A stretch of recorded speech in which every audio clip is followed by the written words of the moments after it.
Craig, do you still see Chuck? Let me go back to that view.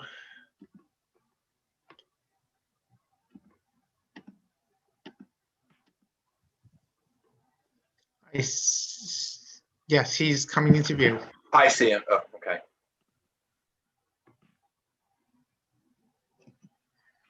Chuck, you're able to unmute whenever you're ready. While we're figuring that out, I'll just give a quick little rundown for everybody if it's your first time at one of CB8's virtual committee meetings.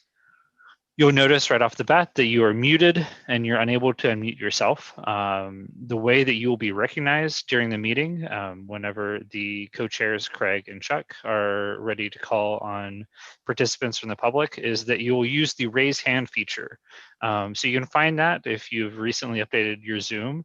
At the bottom of your screen under the reactions button, you'll want to make sure to click the raise hand button, not any of the other options. The other options disappear after a couple of seconds. And only hit it once, because then if you hit it again, you'll lower your hand and we won't be able to see you. Once they're ready to call on you, you'll hear a prompt from me that you should unmute.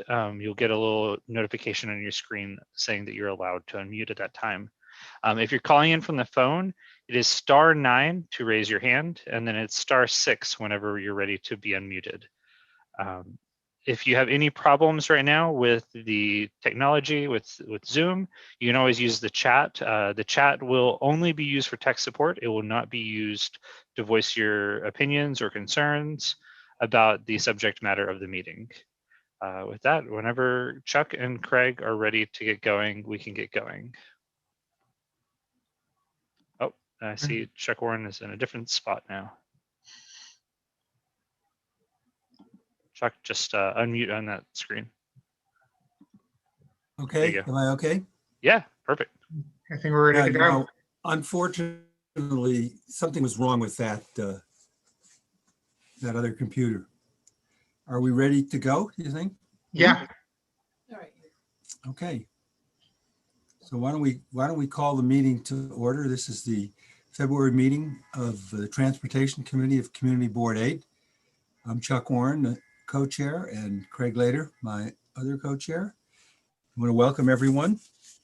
The first item on our agenda is about parking placards.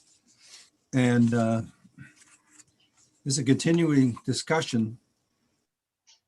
And I did a little work on the parking placards, which I'd like to point out to the committee and members of the public.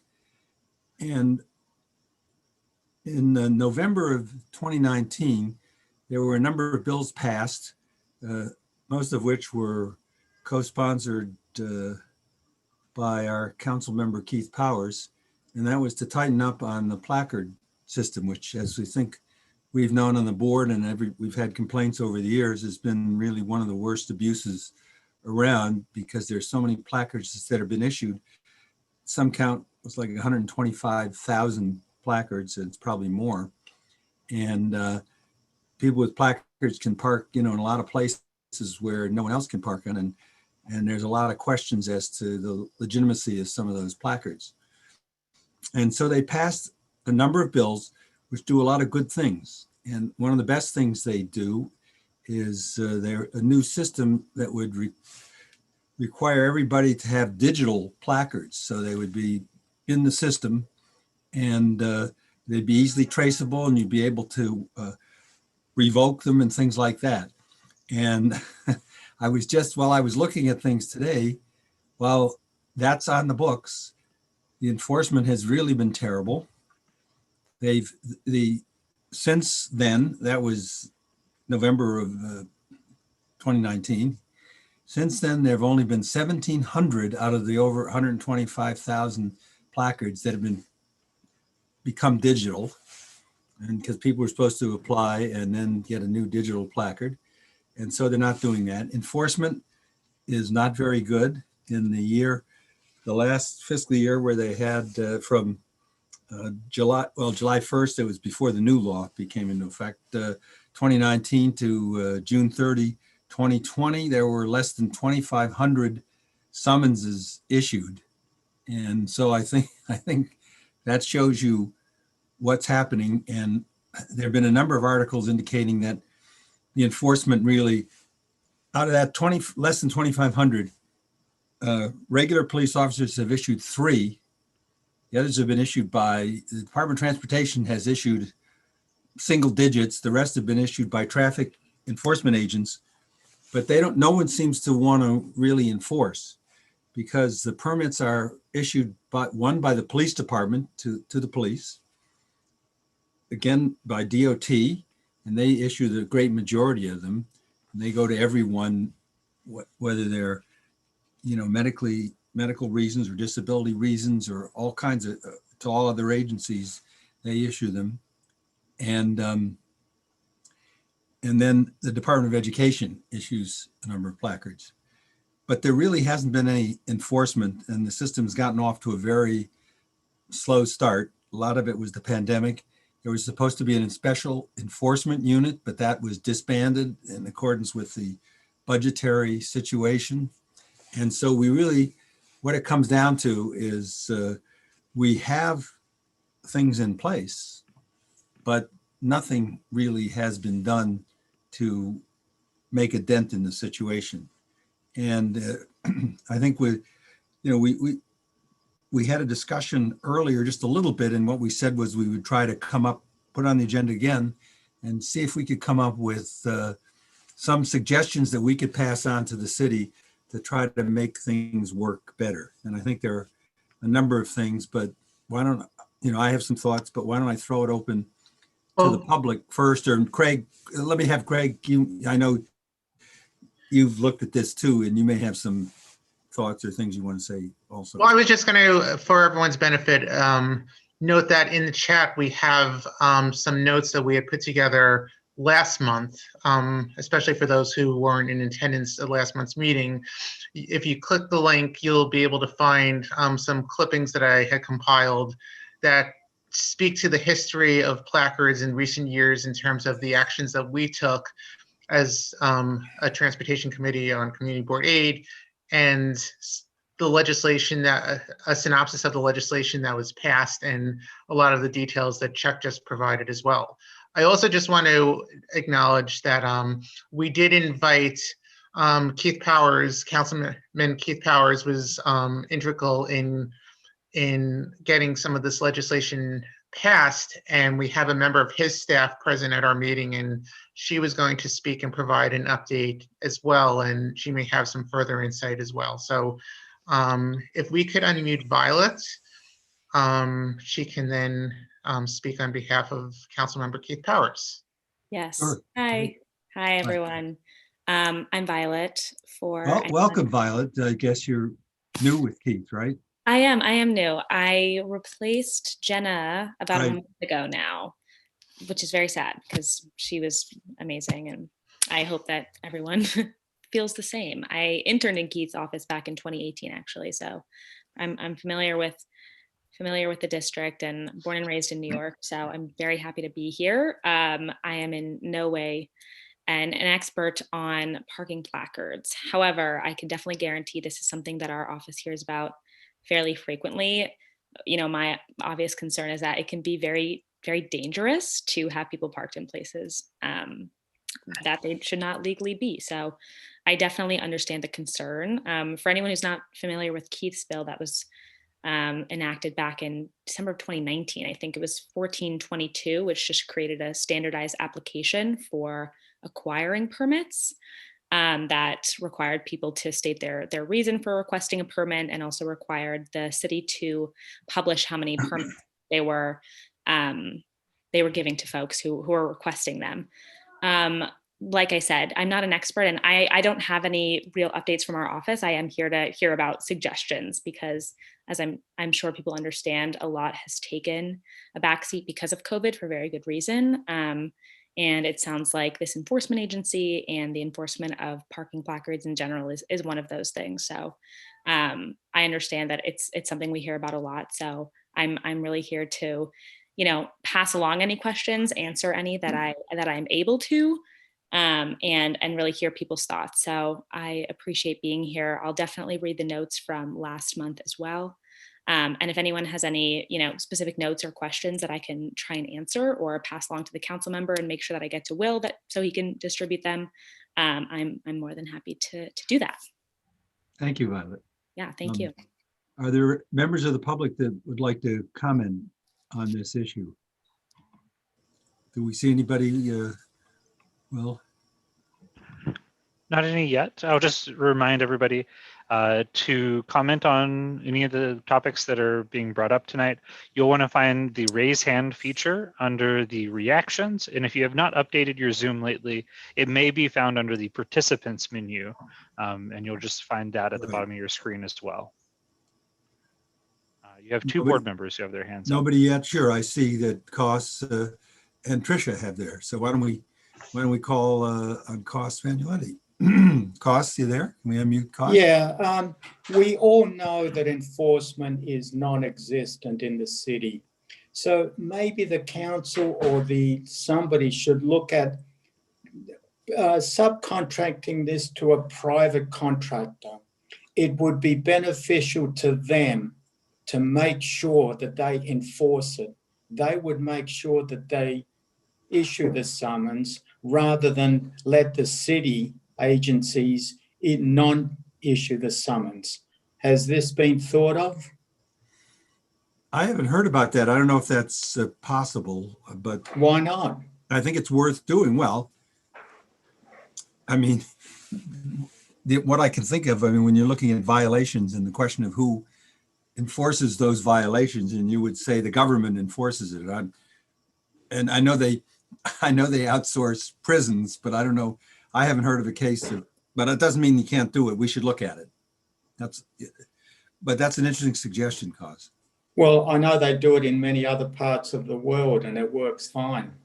Well, listen, I think there's the advantage to that is none of the agencies really, I think, wants to enforce because they think that it's just affecting their fellow workers in one sense. So they're not, because there's the police obviously don't want to enforce, and I think the traffic enforcement agents are a little leery of doing it too. So that would be one way to get around that, and it's worth exploring, certainly.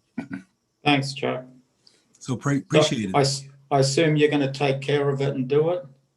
Well, that's what we're gonna talk about suggestions today, and we will probably get a resolution incorporating that and other suggestions, hopefully. Tricia Shimamura. And we have Tricia. Hi guys. You know that this is something that's super important to me. I'm very happy that you're talking about it tonight. This is something that I bring up a lot. So I just wanted to get some clarity here. I'm looking at the notes again on this. So right now, are we just from Keith Power's office have the pieces of legislation that Keith put forward and sponsored and co-sponsored, were those actually passed or yes. those were passed? Okay. Yes. November 26th, 2019. I see. Okay.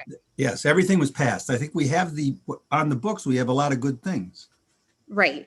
One piece to the enforcement piece, I don't think I'm supportive, respectfully, I don't think I'm supportive of privatizing this at all, but I do think that we should actually be actually realistic about what it's going to take to do enforcement. From the notes that I'm seeing, it looks like the mayor has dedicated a 10-person enforcement team to deal with placard abuse, which is ridiculous to me. 10 people to cover all of our streets and to handle this in a real way just seems unreasonable to me. So I think that one is that we should really be calling for an actual commitment towards enforcement with a dedicated funding stream and a much more robust team to look at this. I'm also confused on where we are. So right now, is it that DOT, NYPD, and education are the three entities that can issue placards? Is there anyone else that can, or is it only those three entities? They're the three main entities, Tricia. I don't know if there's any, if there are any others, but the vast majority of the placards are issued, if not all of them, by those agencies. And DOT is the, responsible for the group of them. They issue them to, whether it's for people with disabilities, whether it's nonprofits, or, anytime you get a placard that's not for the police or not for teachers and things like that, it's issued by DOT. Okay. I guess I'm very sympathetic to those who need placards for actual disabilities and access issues. I think that that's something that we should absolutely protect and do everything we can to make sure that that is kept in place. But I do think that also that this is very clearly in a situation where there are a lot of people who are making up placards, or who are getting placards issued from other agencies or other things I've seen that we really need to look into. So I'm wondering if we should, as much as I appreciate, Chuck, your work on this, I wish that the city council would hold some sort of hearing on this to actually look at how many everything. Look at how many complaints have been issued by 311 and how they were and if they were ever responded to. Look at how many placards were issued by DOT and by these different agencies and for what reasons. Look at give us a report on who's actually using these placards and any outstanding ones and where they stand, and even the rollout of these pieces of legislation that have frankly just not gone the way that we were hoping them to. So I'm wondering if it's best to put some pressure on the city council to start actually doing some oversight in this and getting more involved in looking into that piece. No, I agree. I think that's a very good idea. I mean, I'm not holding out my research as the be all and end all. We should look at it in depth. The best way to do that is to hold a hearing and have the agencies come up and really explain what's going on, what's happened. I guess I'll probably have more to say, but I guess I'll just listen to other people. But I do think that that what was passed and is good. But if it's a question of it's not actually being put into motion, then I would rather like to see us hold those people accountable a little bit, and really start asking harder questions about where the breakdown is. This is not all budget related, by the way. I don't believe that this is all budget related. I think that this is much more complicated than that. Yes, I agree with you. Rebecca Lamort next. Rebecca, can we unmute Rebecca? You may have missed a few people. Lori, Michelle, and then Rebecca. And then we actually, it looks like, have someone. Oh, sorry, you're right. Sorry. Public as well. I meant Lori. Yeah. Wait, do you mind, before Lori, we do have a member of the public. I see Sure. Joseph's iPad. Joseph iPad, okay. And Well, Leah Hannon would be afterwards. Okay. Joseph, if you don't mind giving us your full identity so we know who you are. Sure. Sorry about that. I'm Joe Sweeney. I'm the Senior Director of Security for HSS. Oh, yeah. I really appreciate you inviting us to this meeting, and it's important to us as well as you. And we want to be we want to be good neighbors and try and we have the same issues that you have: traffic and parking. They're difficult for us to manage, and we have the same concerns that you have. I've retired from the NYPD a while ago. Prior to this, I was at Bellevue Hospital for about 8 years, and we had the same issues there. 10 years ago, they were arresting people for using placards that were fraudulent, and so I'm not really sure how this got out of control. It sounds like it needs to be another, more focused. We recently had, cars that were used in crimes abandoned in the hospital that we couldn't get towed, so I think it's an enforcement issue, really. It's about, enforcing it, and I don't, but that's really needs to be the focus. Just yesterday, I took a walk around 72nd Street in the dead end section, and there were a number of placards that were illegitimate, let's just say that, or being used inappropriately. So out of all the ones that were used, I would say 30% were legitimate. So I think it just needs a focus on enforcement. Thank you, Joe. Can I just state after that? I think one of the best things that was in the legislation was the fact that it was require people to get these new digital permits that would be registered digitally. But that really hasn't happened. As I said, only 1,700 out of the 125,000. And I don't know whether we need to look at the law again to see, but it ought to be mandatory that everyone has to do that, and that, that all placards after a certain date are not going to be legal unless they've been registered. And so I'd really like to see us focus on that as a beginning, because I think until you get that system where it's all digital and someone can go up to a car and find out just on their phone whether that's a legitimate permit and everything else on it, then you're not going to really get the kind of enforcement that we want to see. So I appreciate, Joe, your comments, but I think the issue of enforcement is tied, at least in my view, to the making all these permits on a digital system. And the law says you're supposed to do that. Yeah, and I agree. If you can have that system, it's a force multiplier. Then any citizen can go up and check and see if that person's legitimately parked, and then pass it along to law enforcement. But so that would be really powerful. It's just then you need the enforcement side of things. So I think it's both. Right. I'm not really sure. Right. I'm not really sure where the breakdown is. Like I said, we've had difficulty getting cars towed that were in the way, and getting enforcement just in general. I'm not, so I can't answer as to why that's happening, but it is something that's not unique to our environment. No, you're correct. Yeah, looks like we have a number of, after Joe, let me get, I guess Leah Hanlon is a member of the public. Can we unmute Leah? I guess I'm unmuted. Yes. Yes, we hear you. Thanks. My question is, what are the penalties for falsifying a placard or using one contrary to the terms it was issued under? Is it just a parking ticket because you have no protection to park where you're parked, or is there some additional fine? Because it seems that this is a revenue producing enforcement activity, but I don't know how big the fines are. Yeah, I think one of the bills, we'd have to just double check. One of the bills put the fine up to $500, and I think it was, if it happened 3 times, and then the permit's revoked. But if it's an illegal permit, I think to start with, I think they may revoke it just because of that. If it's just not even a right permit, if it's, but I think other violations, it can be up to $500 fine. Yeah, that is correct. $500 and 3 strikes, you're out. Right, the old 3 strikes, exactly. Yeah.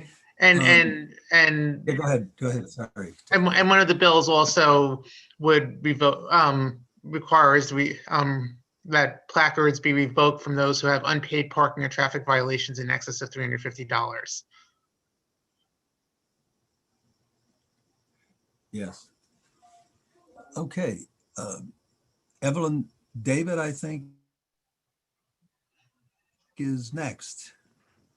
Evelyn, it's *6 to Evelyn, unmute. Evelyn? Am I unmuted? Yes. Yes. Okay. Yes, Good you are. evening. In terms, I'm a teacher. In defense of the education department, we did have placards. We used them in a courtyard situation. We had to jump through hoops to get them. Present this, present that, all kinds of IDs. Okay. So in terms of the education department, to get one of these things was like, we knew we were getting them because we were allowed to park in this area, but we had to have a placard in the car. Otherwise, they would tow the car. So, so that's just in defense of how it works with the education department. In terms of the digital, signing up for digital, you know, people might have been informed. Everybody that's got a placard, you send out a notice saying, please sign up, do this, do that, right? If every single placard had a barcode on it, that was registered, I mean, then the person walking around could easily look at the barcode. I'm just thinking of ways that it would already be registered. Do you know what I mean? Instead of counting on people to do their thing. It's a suggestion. Barcodes work. They work for everything. They work for billions of dollars, right? Evelyn, Yeah. I think that's the idea when I'm saying the digital permit. That's what it has, a barcode. Now they don't. They're just a piece of paper. That's the idea. Oh, to get them really? Yes. Oh, ours were actually, you know, made of quite thick paper with stuff all over it with our license plate and our name. And anyway, so, but that was DOE. That's DOE. Right. So I don't think we're the ones that are, you know, I don't think you're talking about us. Because we are allowed to park in front of schools at, you know, if you get there early enough, but you need a placard, right? So anyway, okay, I got it. So it is a barcode. But why do people have to register to get this thing? Why isn't it just imprinted on there when they get the permit? Or is it the permits have already been handed out, they have to come back and do the thing? Correct. Yes, that's exactly what the situation is. There's all these. Right, so they have to register and then they have permits that have been handed out. Right. Right. So then they would have to send back the old one to get the new one, or get the new one and then rip up the old one. Correct. Okay, I get it. Okay. Right. Thank you. Well, in defense of DOE, yes, you're welcome. Thank Right. you. Okay. Defense noted. Should I? Okay, Michelle Birnbaum, I think, is next. Wait a second. There's somebody. I'm sorry. There's Michelle. There's a member of the public, Miles Lewis. Mr. Lewis, can we unmute? Yes. Yes, sir. Yes, sir. So I think there's really a couple issues.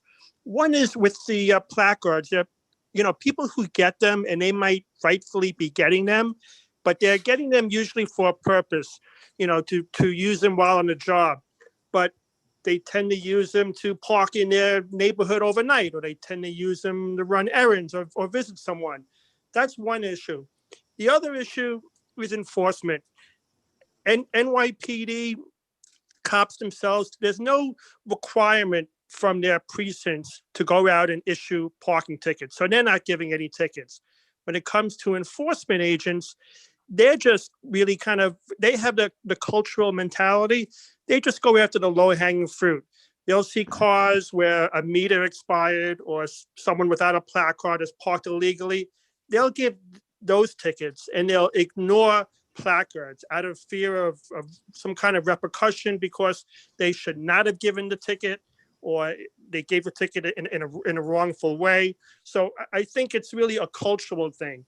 I think just, you know, many of them, they'll see a placard and they'll just keep walking and they'll go after, you know, a non-placard car and ticket that. So it basically what it comes down to is there's no really requirement to kind of go after this. So it's a big cultural change that needs to happen. Yes, I agree. I think we all agree on that. And the question is how to bring that about. But I think you're absolutely right. I see another member, Patrick Bobelin. Patrick, if we can. Hey there, Chuck. How are you? How's everybody? Good. How are you, Patrick? Good. So just a quick question, because I'm uninformed on this. Are there placard zones? Because I as I understand, like with a placard, you could park anywhere. So maybe a response could be designated placard zones instead of a free-for-all. Well, that may be tough because there's so many placards. It might be hard to, create those kinds of zones, and they still have to find a space, but they have a better choice of things too. But I don't think those zones. I think it'd be too hard to really make work. Just my view. I agree, and I think if we started to do that, I think many people would argue that we should have dedicated spaces for people with who need accessible parking and who have placards or stickers for real accessibility needs versus others who may not have the same mobility challenges. And that is something that we may want to talk about anyway. Maybe not part of this discussion. Mention as part of this too, the Bloomberg administration did make a big effort to try to reduce placards, and they did reduce some placards, but gradually they started to creep back up. And I think it's one of the things that's very hard to really get a handle on.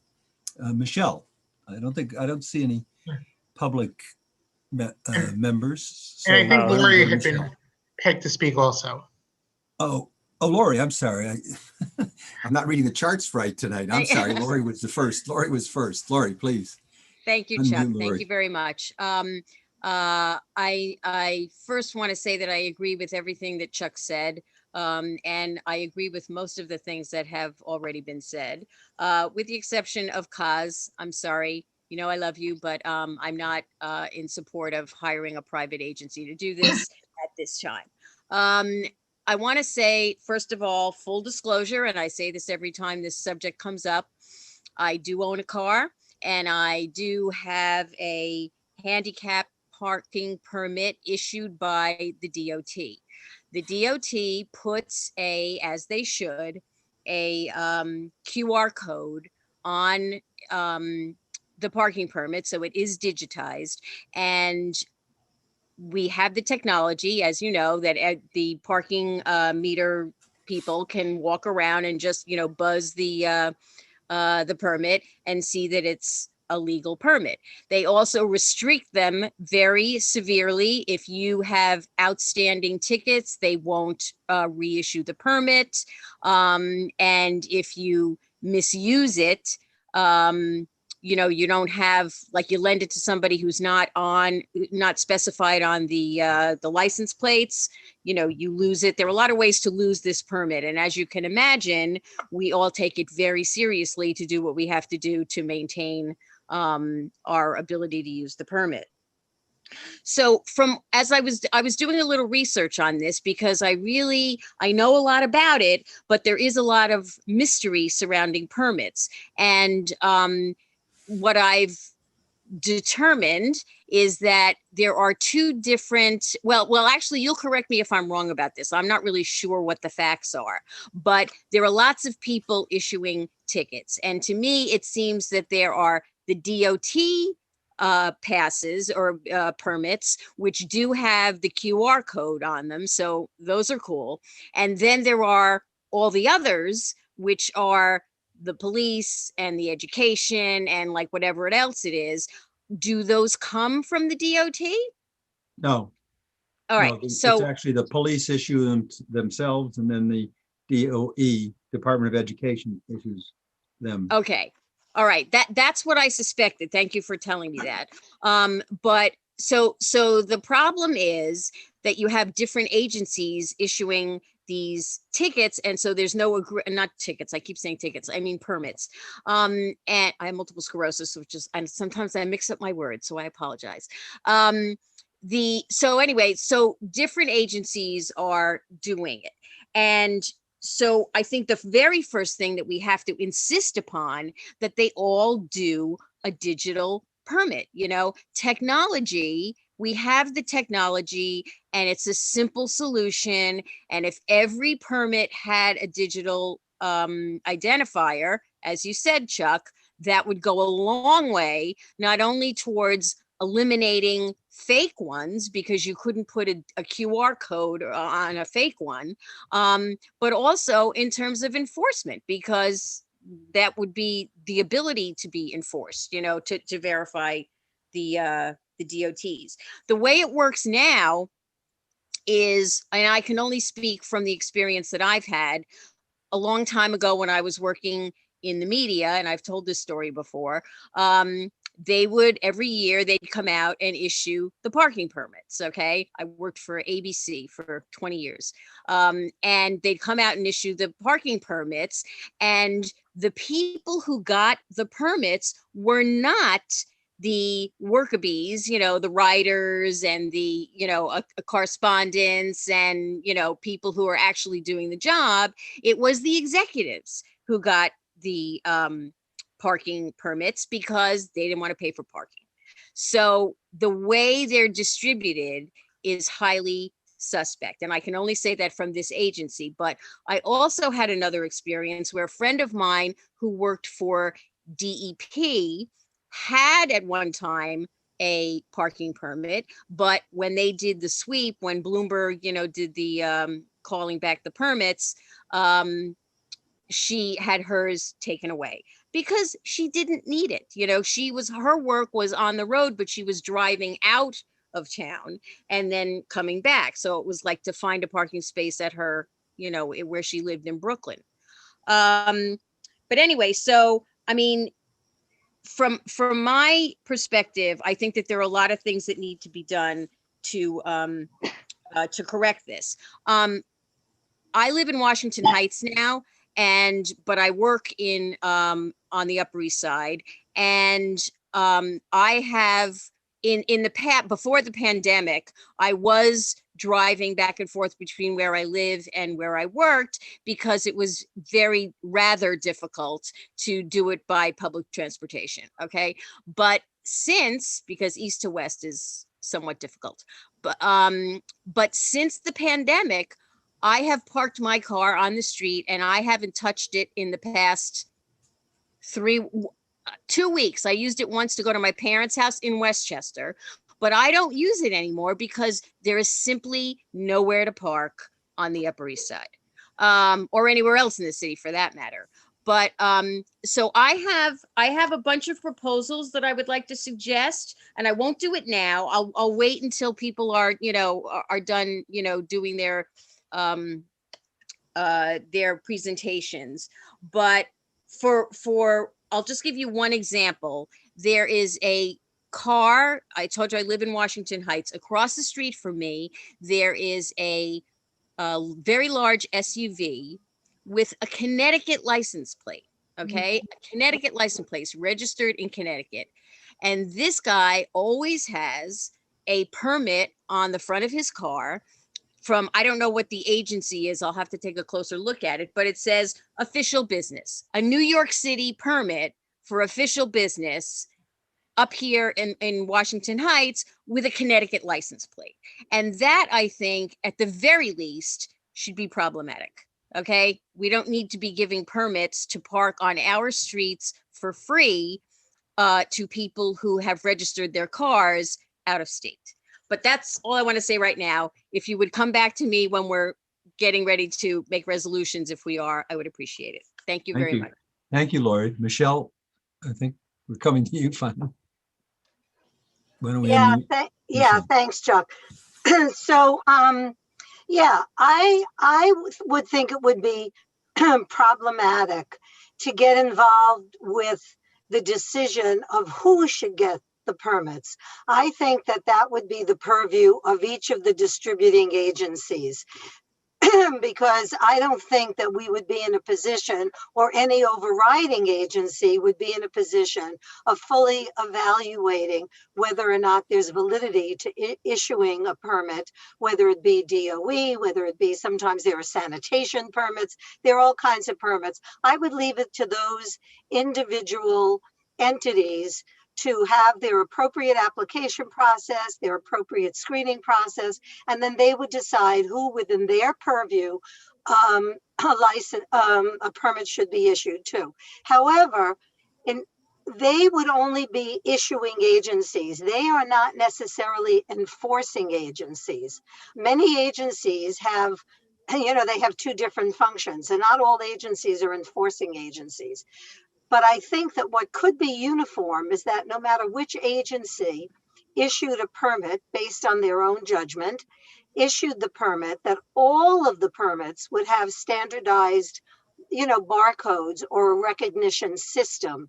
And that so that any officer, and I don't mean officer, I would hand this over to the meter parking people. They are a number of great force. They have a lot of people and they are out on the streets all the time. And all they are looking for basically are meter infractions. They do enforce if there's the kind of handicap permit that, it's not a fix, it's not a sticker, it's hung, on the mirror and it sort of dangles. They will enforce those if they're being used inappropriately. For example, there are some that are only to be used for handicap parking in parking lots or in certain zones. And if they're just parked in an inappropriate place on a city street, they will get a ticket. So what I'm saying is that there should be one enforcing agency. I propose it be the meter people because they are an existing force. They're in great numbers. There is a revenue stream for them. And this is actually a good revenue stream for the city. But I would leave each individual agency to do its own discerning and screening as to who should get it, but one universal barcode system throughout the agencies. Thank you. Thank you. Thank you, Michelle. Rebecca Lamort, I believe, is next. Rebecca, can we unmute her? Thanks. So I just wanted to start by just flagging something. There's a lot of conflation, it seems, between parking permits for people with disabilities and placard abuse. And they are two separate issues. And I think Craig mentioned before that we could have a much larger conversation around disability parking in New York City. It is a very big issue. So I would ask that we put that on the Transportation Committee agenda going forward, because I think it would be helpful to clarify that, the placard abuse we're looking to get at. Yes, there are some people that sometimes will give passes to family members to use the car really quick, but there is a conflation, it seems to be, between the placard abuse of agencies giving out to employees and disabled New Yorkers applying for these permits. As Lori said, it's a very difficult process, so I just want to start with that. I agree with what Michelle said. She actually kind of stole my point. So great minds think alike, that this needs to be going through one agency for enforcement. Individual agencies have their own rules about what kind of employees get these permits, and that's fine. But I think the issue is we need to streamline enforcement. The legislation definitely left that out, the funding that's needed, because regular traffic attendance as it is, we may need to be hiring more, which I'm totally on board with. And I think the board should advance something like that. It's a great way to get people to work during COVID, especially people in the neighborhood that may be out of work. We can just have them going around the community board district specifically, flagging placard abuse for others. So that would be really helpful, but I agree with what Michelle said, that it needs to just be one agency doing the oversight and enforcement, so that we're not then having DOT implement and enforce in one way, DOE implement and enforce in another way, and NYPD do something totally different. So I would look forward to a resolution on that front, calling on one agency to do the enforcement on this issue, and for additional local workers to be hired in each community board district to do this work. Thank you. Well, thank you, Rebecca. I think the legislation really called for the creation of a special enforcement unit. It would just be one unit. And the question is whether or not, good question, whether or not we should have that, or we should just say, let traffic enforcement that Michelle's talking about, that are out there, let them do it, give them increased funding to hire more people to do it, and that and you would make sure that they're the ones in charge. So that's a discussion certainly we could have. The present they had hired a group, but then they disbanded the special enforcement unit because of budgetary issues. So that's something to further discuss. Craig, I'm sorry. Did you want to? No, I was just going to say that exactly what you said about the special enforcement unit. that was disbanded because of budget cuts. So clearly, funding is an issue if we want to move towards the enforcement that's needed. Yeah. Billy Freeland, can we unmute Billy? I see him right there, so.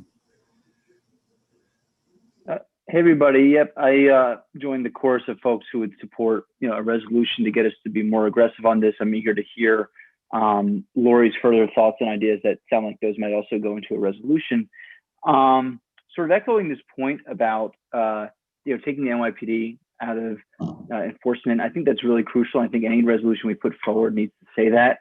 I do typically think it should be a DOT responsibility, although I'm open, if we want to support having a different agency do it, but it can't be, in my view, NYPD. And part of the reason is I think we've seen a lot of, abuse, frankly, by NYPD itself. I see a lot of cars parked, for example, in bike lanes that shouldn't be, and I think they've lost, on this issue, a lot of the trust of the public. I think we talked earlier about how there's a few agencies, DOE, NYPD, DOT, that issue placards. I don't know, Chuck, whether there's been a proposal to centralize the issuance of placards, but I think that's a worthy idea for our consideration. And then lastly, I said this at the last meeting, and I still believe it. I'd like us to see a scrap all the existing placards and require anyone who believes they need a placard to reapply under this new digital system, because it appears, and I think this shows in the document you sent around, Chuck, Craig. This attempt to Craig, sorry. Yeah, this attempt to sort of transition away from the existing system to the new system, right. It's had very little enforcement. So this is an issue where you have, I think, two main problems. You have lots of placards, and those placards are being abused. That's problem one. And problem two is there is no enforcement. So we come up with all these great ideas, and it never actually gets executed. And the city can have all the excuses it wants. It can blame COVID. But I think unless we basically said all placards right now are invalid and folks have to apply again, we're not going to get our arms around this. Doesn't mean you can't have a grace period. Doesn't mean you can't help people along who maybe aren't aware, right? But I think we need to, get rid of all the existing placards and start from a very narrower starting point, asking who really needs a placard. And I agree with the earlier comment. That's not a decision for us, but it should be a decision for, I think, this more centralized agency, which will decide who gets a placard. Yeah, Billy, that's what I was suggesting before, and I agree with that. I think, where we say they're ending and you have to apply for a new one so that everyone who gets one will be under the new system with the barcodes and everything else. Yeah. So I think can I just add something to yes, that of course. angle? And I don't know if this is too controversial, if you will, but I was going to say, if we're talking about either starting over or even the enforcement issue, should we be addressing, I think, what one of the core issues is, which is the fact that if you have a placard, you could basically just use it as you wish, as opposed to, in most instances, the placards that we're talking about are agency issued and are supposed to be used in conjunction with conducting official business.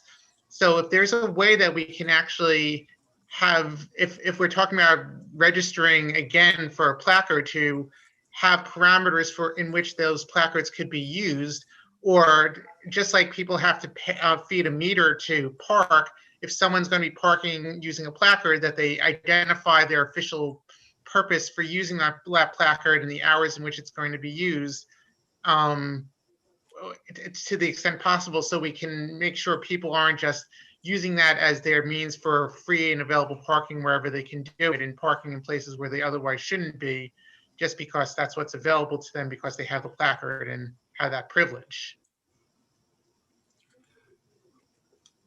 Yeah, if we can work something like that, Craig, it's a little tricky, but maybe we'll think about it. I think I see another member of the public, John Saloni. John, just unmute. Yeah, John. Yes, Chuck, thank you. Can you hear me? Yes. Hi, thank you. Yes, I'm a member of the public and a longstanding resident of the neighborhood. I see the challenge with placards, but the demand for parking, we all know, is severely high. It's very high. and everybody has a need for it. Legitimate placard holders, retailers who are operating businesses on the street. But the question of enforcement is something that I've addressed with the local police officers, with the enforcement people who ticket cars and trucks. And it's very clear to me, and Miles mentions this, that our enforcement units are not really enforcing parking rules at all, except in instances where there's a UPS truck or a Spectrum truck or a potato delivery truck is in front of someplace, potato chip delivery truck is in front of a supermarket. These seem to be the targets, but I've seen many times where police officers just walk right by illegally parked cars, particularly vendor cars. And I've challenged the police to ask them why they don't ticket. And I get two answers all the time. The first one is, I'm new to the beat and I don't know the area. So I never saw that person was parked over the meter before. And the second was, well, I always give everybody a 15 to 20 minute to a half hour grace period. So when I come back later and they're there, I will ticket them. What I'm saying in a long-winded way is maybe a resolution that looks not just at the demand for a placard. And quite frankly, I don't see the police reading those QR codes very often. They walk right by them. That we ought to address holistically all of the ways in which vendors, trucks, double parked cars exist in our neighborhood. I live not far from 78th and 3rd, where there is 2 lanes of 78th and Lexington, excuse me. I live up at 83rd, but at 78th and Lexington, where there's a condo under construction, there are only 2 active lanes of traffic, one of which is a bus lane. And it's quite common for cars and trucks to be double parked in the single lane of traffic for hours on end, with the police walking right by. I've seen it happen. And again, as I said, I hear, I'm new to the beat, I never saw it before, or I'll come back later if they're still there.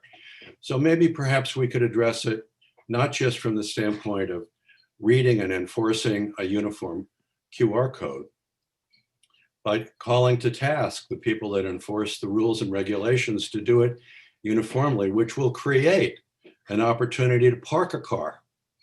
Thank you very much, Chuck. Thank you, John. I think we've obviously looked at some of those other issues in the committee a lot, and those are serious issues, certainly. And but we're trying to focus a little bit on parking placards because that's what we said we were going to do, and it's been an issue, and it does take a lot of people take up a lot of space on the street for parking when they don't really have a valid placard, and we're trying to see if they can crack down on that. But I think the issue of enforcement is obviously a serious one, and I think most of us don't expect the regular police to do much of that kind of traffic enforcement. And as Michelle was saying earlier, the people who do those kinds of things are the traffic enforcement agents, a special group, and they're the ones that patrol the streets looking at those kinds of things. And the regular police officers really don't spend a lot of time doing that. And I think it's probably not realistic to expect that they're going to spend a lot of time doing that. But it is something that we ought to focus on in the terms of enforcement in general. So thank you. I see Andy Rosenthal, member of the public, is. Can we unmute? Thank you very. Yeah. You're remuted. Yeah, I don't think you're. Okay, can you hear me? Now we hear you, yes. Okay, sorry about that. Thank you very much for holding this important discussion tonight. And I think people have brought up a lot of fairly consistent points. And so I would support, I think that the NYPD has proven that they will not and cannot enforce this. And so enforcement of all traffic regulations really should be pulled back out of NYPD. And there's a number of people around the city talking about this. And the DOT should take over all traffic enforcement.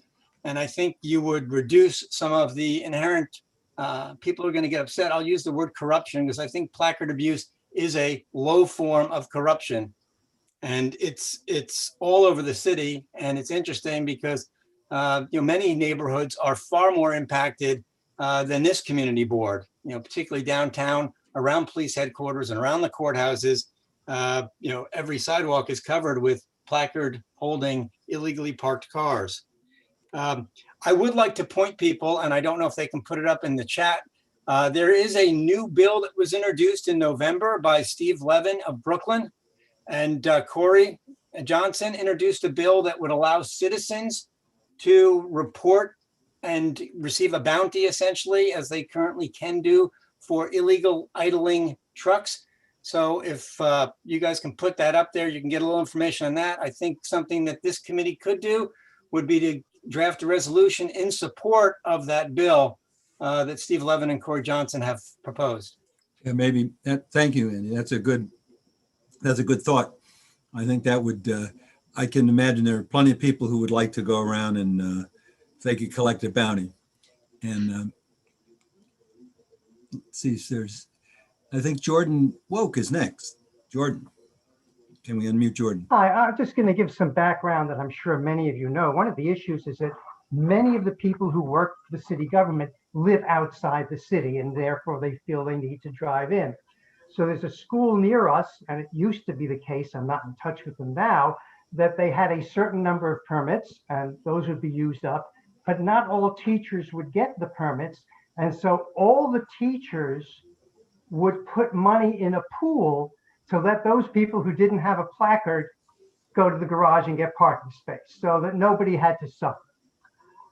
We also have fire stations and police stations, and there many of the cars have things in the windshield there on the dashboard that are issued by a union. And actually, Lori, it sounded to me like you were describing something from a union. So this person is official on duty. Across from most firehouses, there's a no standing zone so that the truck can move through. That's very often filled all the time with firefighter vehicles. And they don't have city issued placards, they have union issued placards. And you'll see the same thing, I believe, at police stations. So this is not quite the same thing. These people are parking illegally now, and there's no question about it because it's not a city issued placard. It's something from their union, and we can't get anyone to enforce that. I don't know, Chuck and Craig, if you feel that's related to this issue, but having official placards, I don't think would help because nobody bothers with them right now, and it's not even issued by the city. Thank you. Well, I think if you had better enforcement and you had that the only official placards were the ones issued by the city, and that would take care of that, maybe. But it's hard to enforce, I'm sure, against the police. Right. I'll just, for background purposes, and this goes back also to the prior gentleman who was talking about which agency should be charged with doing enforcement. For those who don't know, back in the day, up until 1996, parking agents, for example, were under the jurisdiction of DOT and not the police, and they were moved to the police because of concerns regarding the personal safety of the enforcement officials. And the story goes that I guess, as the prior speaker mentioned, there are now discussions as to whether that should be reversed and whether DOT should take over enforcement, and mentioned the bill that was introduced into the city council.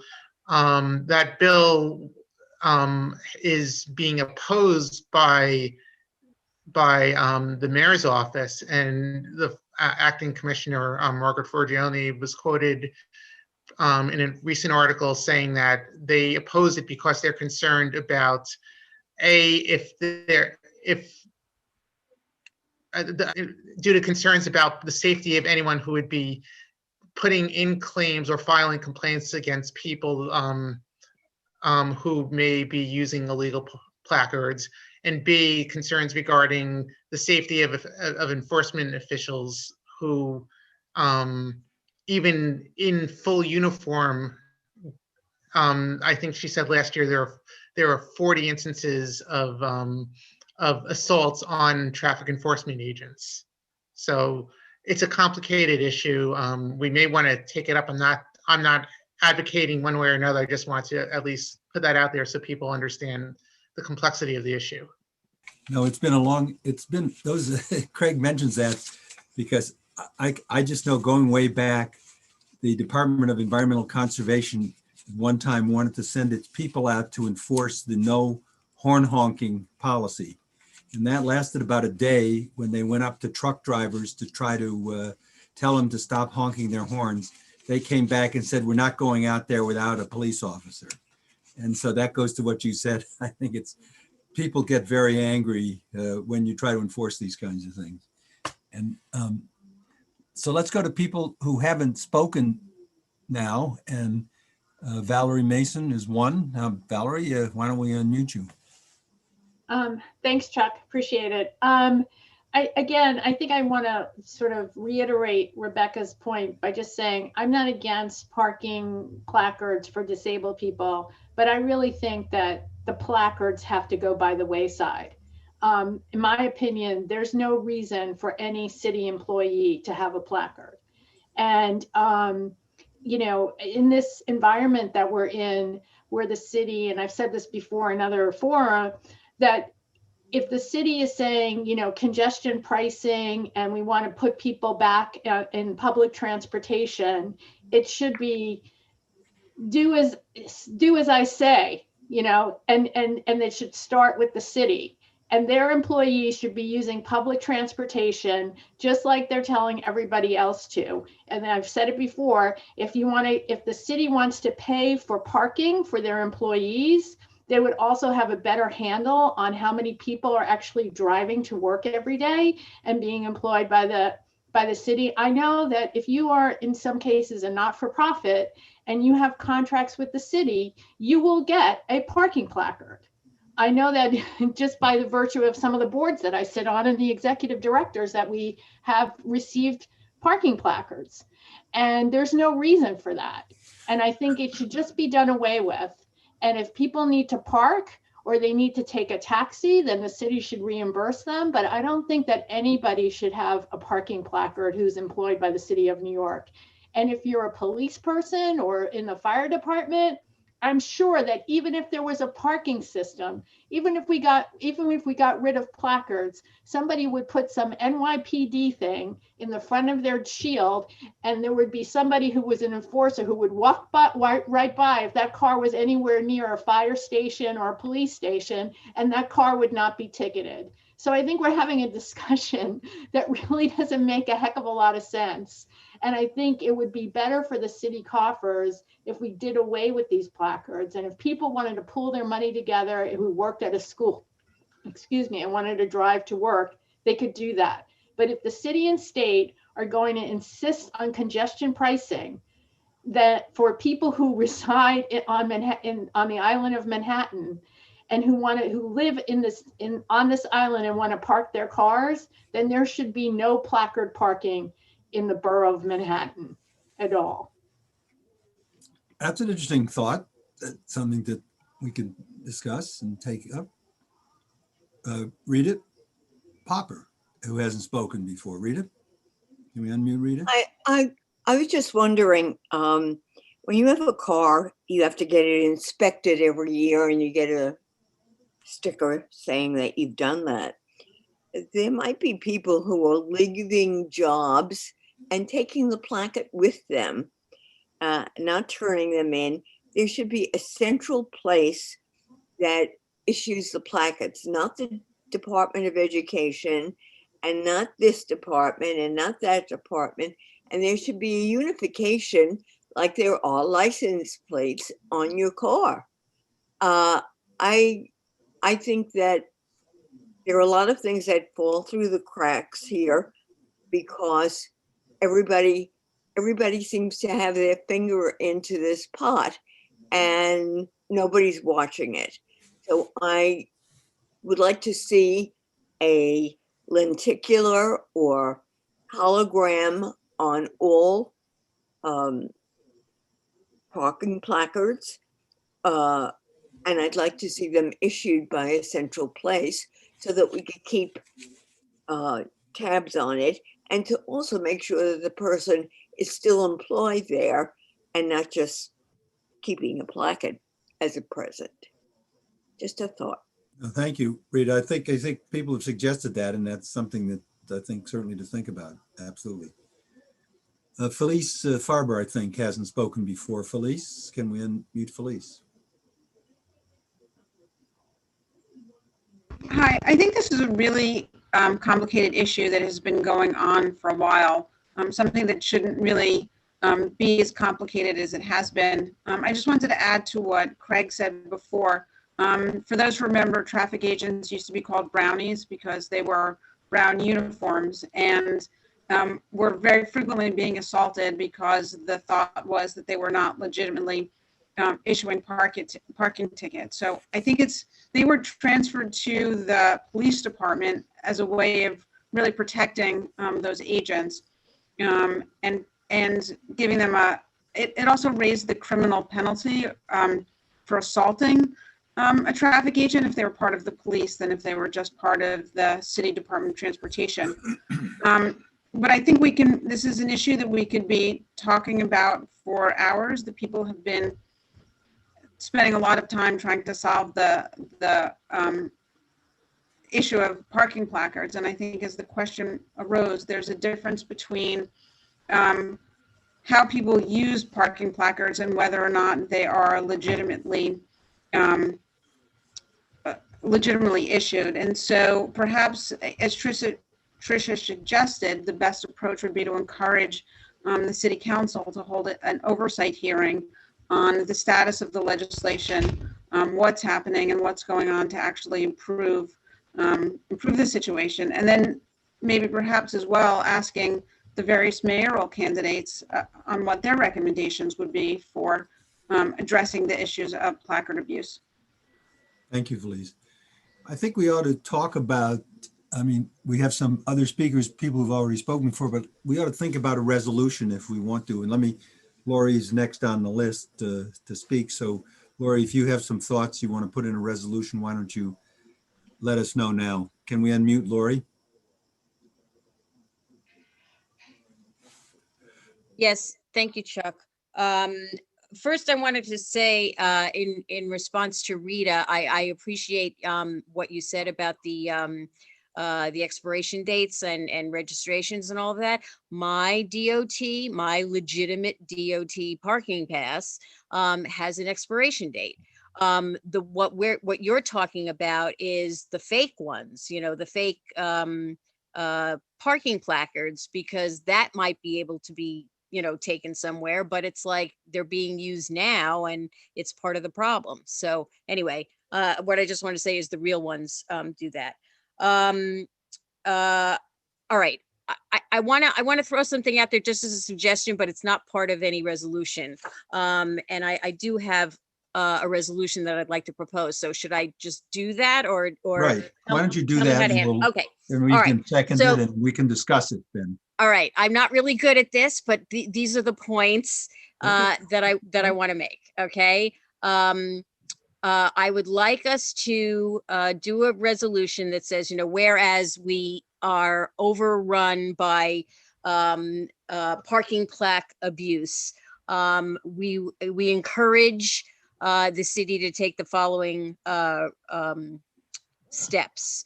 Number one, assess the number of agency permits and the specific reason for issuing them. Number two, permits can be granted only to New York State registered vehicles. That would eliminate, to eliminate registration fraud and return money to the state. 3, use QR codes or some sort of digital identifier on all agency permits so that the legitimacy can be verified.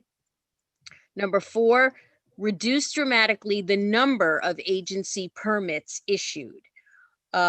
Technology has not only improved our ability to verify permits, it has also transformed the workplace. And many people simply do not need a car or a temporary or a parking permit. And I speak specifically because I'm familiar with this. I would take a very close look at the media. I'd take a very close look at clergy, and I would take a very close look at doctors. There isn't a doctor in the United States that's making a house call. Okay, so they don't need a parking permit. And the last thing is explore charging a fee for New York City agency permits. If it's part of the job and you really want it and you really need it, you should pay for it.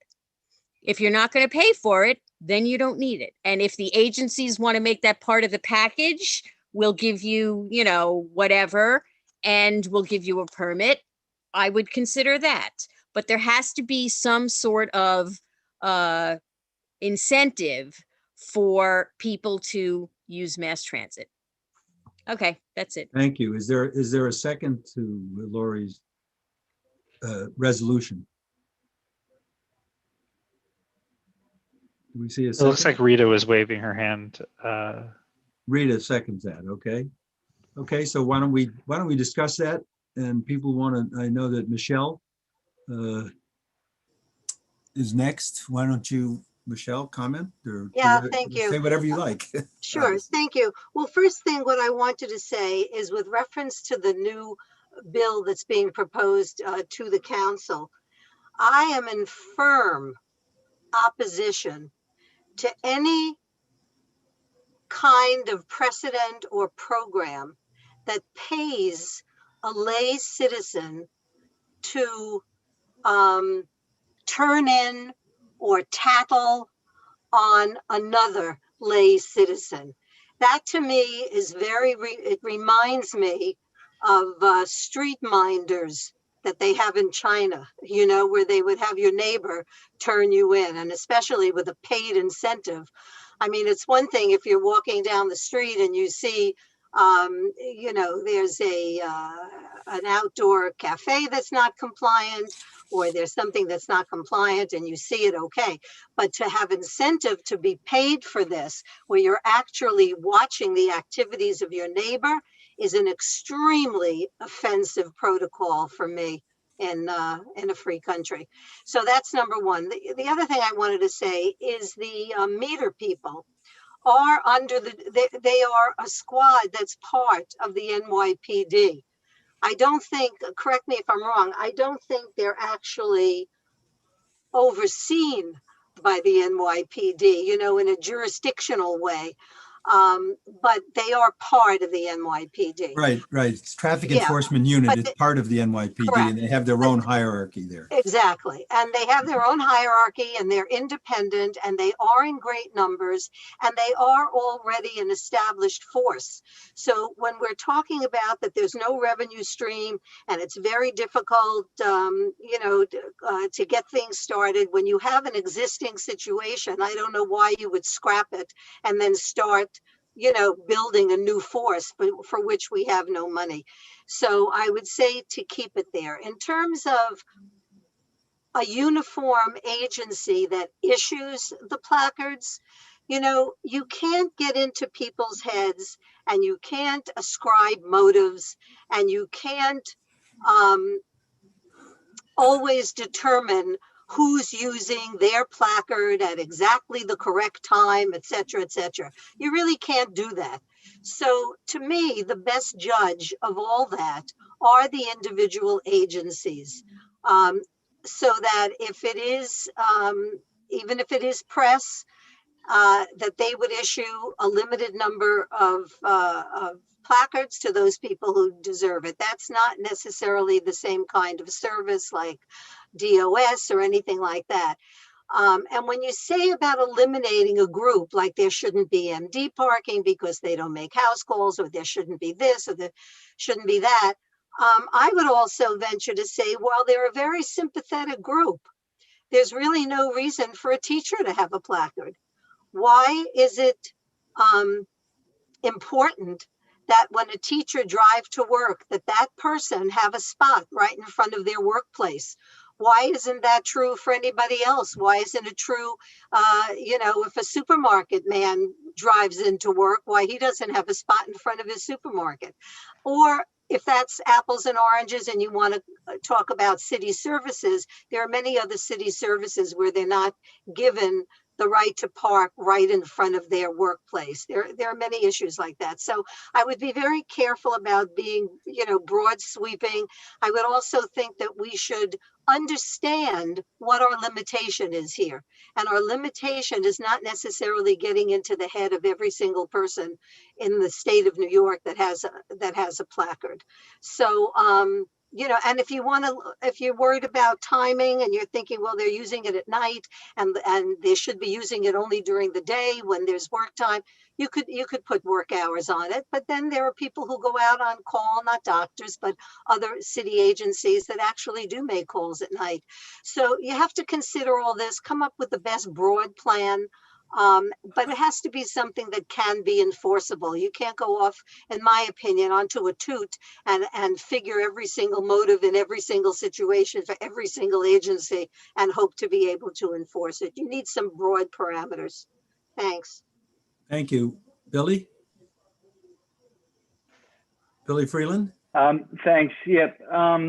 So I'm just trying to figure out where to begin. I just want to start, I guess, with what Andy Rosenthal said and Michelle responded. At our last meeting, I mentioned the Steve Levin bill, and I mentioned it because I did think it was intriguing, but I want to back off of it, and not for Michelle's reasons, but because empowering people to report placard abuse, which I get, lets the government off the hook. And this conversation, I think, should be about the government's failure to enforce placard abuse. And, let's not outsource this, whether it's to the private sector or to public individuals. I'm at least not ready to make that a centerpiece of any resolution. So I want to turn back to what Lori was saying, Lori's resolution, which is what we're debating. There's a lot of good stuff in there, Lori, that I agree with. There's a few things I think I do disagree with. Placards only, for New York State vehicles. We have to draw a line whether we think there should be placards or not. And in a world where we're allowing any placards, if someone legitimately has a placard and they happen to live in Connecticut or New Jersey, I'm not sure how we draw the line to say, they need a New York license. And then the other thing that I think I disagree with, Lori, is letting people pay for placards. I want to make sure I'm characterizing it correctly, but I'm worried about what type of system you'd set up where someone who's maybe a better paid agency employee can get a placard, and we're still going to have the abuse. But I liked a lot of what you said, and I don't know whether we proceed as a friendly amendment or if I do a substitute resolution, but I do agree with taking a step back and assessing the number of agency placards, using QR codes and digital identifiers, reducing dramatically the number of placards. So what I'd want to add, and I don't know how you'd react, Lori, is a couple things. I want us to scrap all of the existing placards, and we can be careful in how we word it. We're voicing, I think, the principles of this board. But I think one thing I've heard from a lot of people, Valerie and others, is that there's an appetite for starting from scratch. There's 125,000 placards out there now. It's gotten out of hand. Let's start fresh. So that's one principle I'd like to see added to this.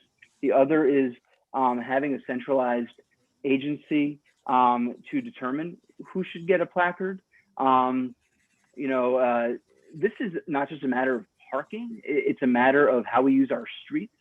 And I do think, to decide, okay, here's how we're going to use our street space, our bike lanes, our bus lanes, et cetera, how many parking spaces we should have. That's probably a decision that belongs with a more centralized agency.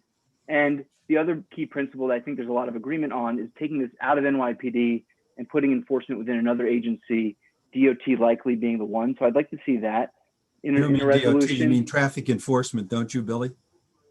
No, I mean DOT. I don't think DOT they're not going to want to do it. And I think you really need to, the thing that traffic enforcement has, as we talked about before, they have the patina of the police behind them, and they're in uniforms and stuff like that. And I think you have the problem, as Craig was saying, the idea of having the DOT go out there.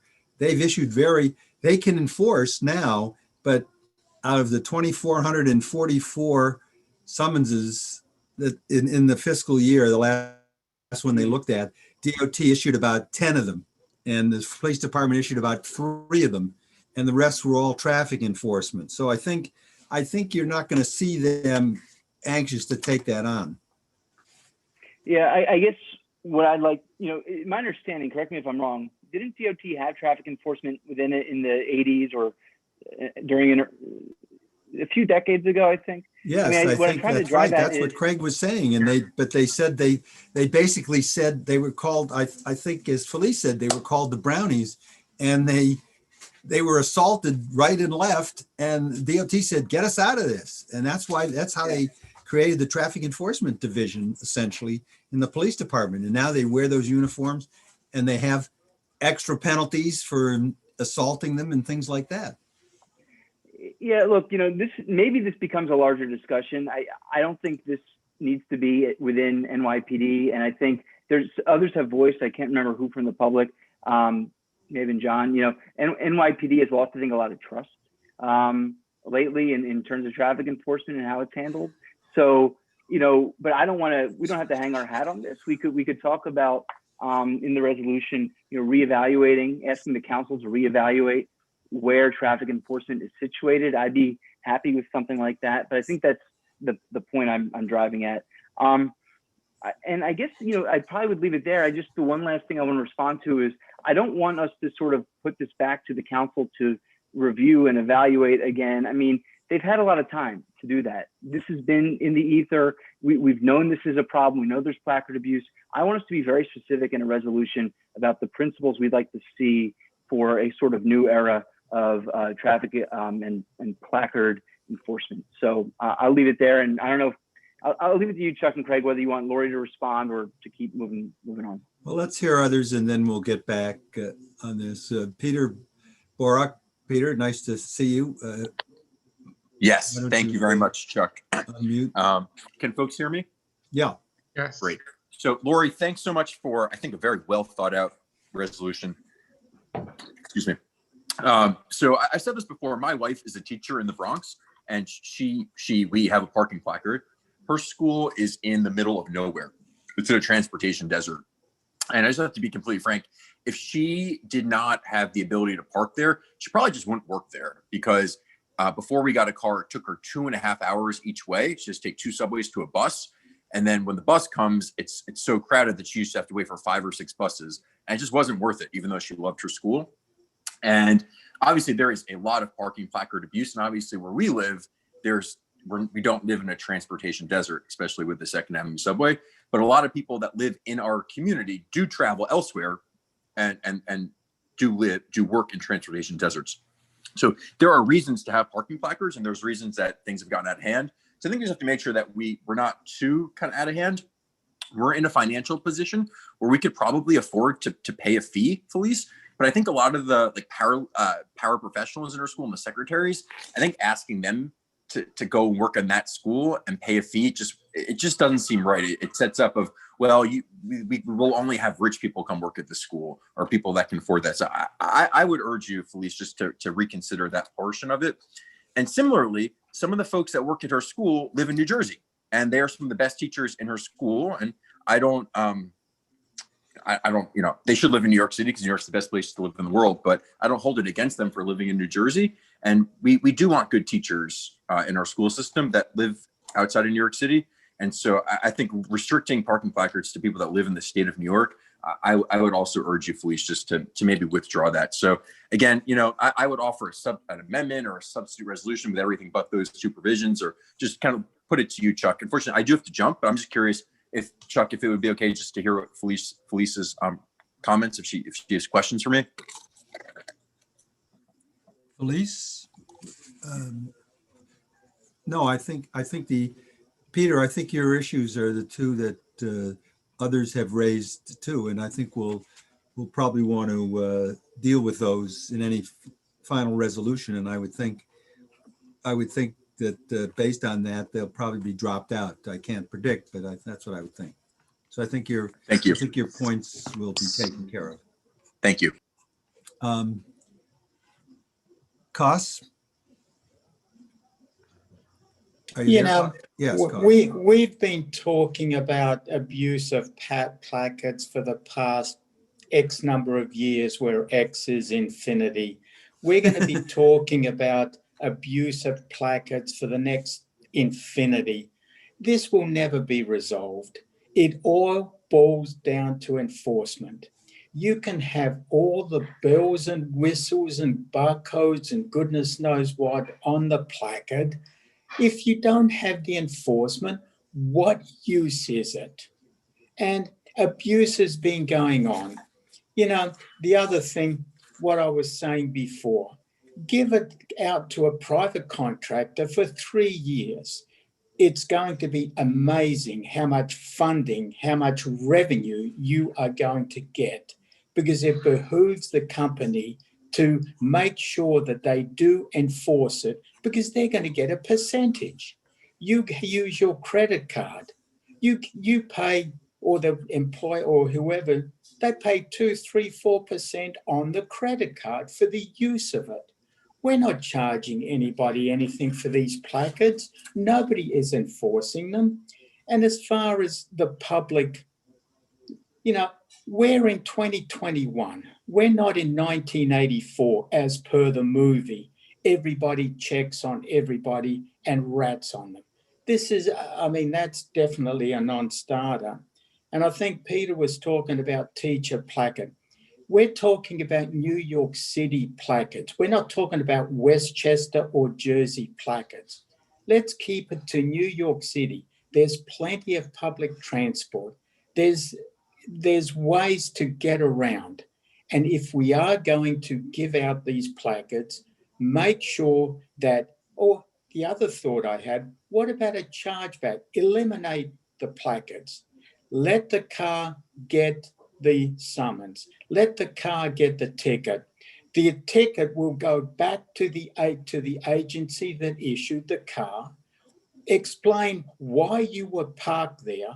Were you on business? Yes. Okay, then this ticket will be eliminated. You were not there on business, you pay for it. I mean, there are so many different ways, but it all boils down on enforcement. And stop clapping, Valerie. It all boils down on enforcement, and that is something that will never be done by the agencies. We know that DOT is not doing it. We know DCA is not doing it. We know every single city agency is not doing their enforcement because it behooves them to protect their own. Thank you.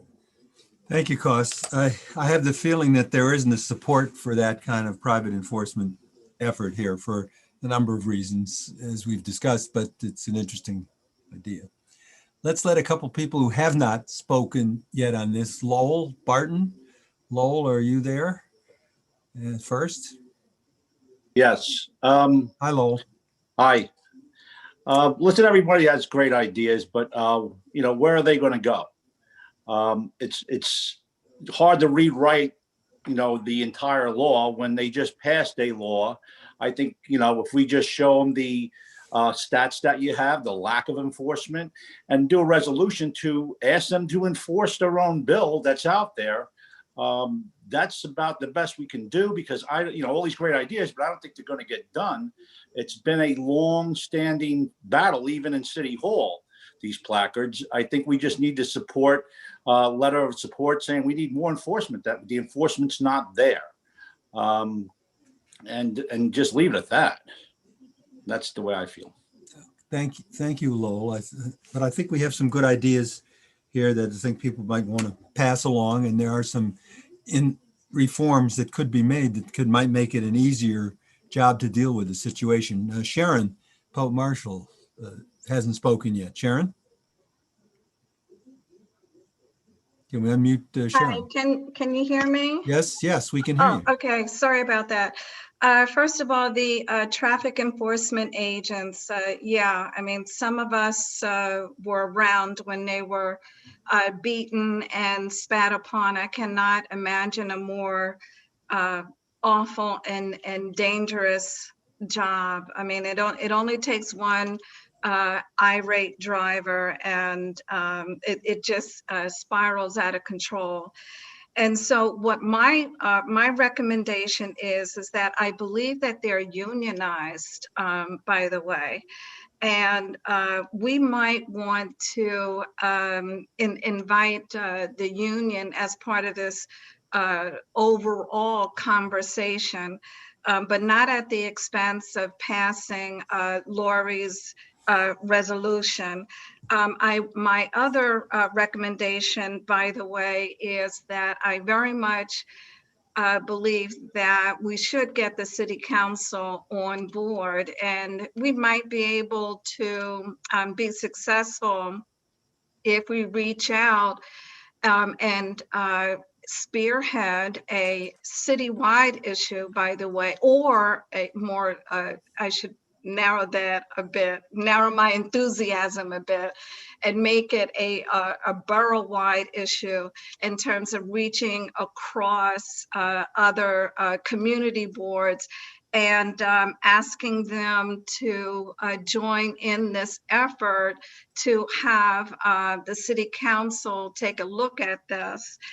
And lastly, I very much support Lori's resolution, and perhaps somebody after me can call the question. That's it. Okay. Thank you. Let's,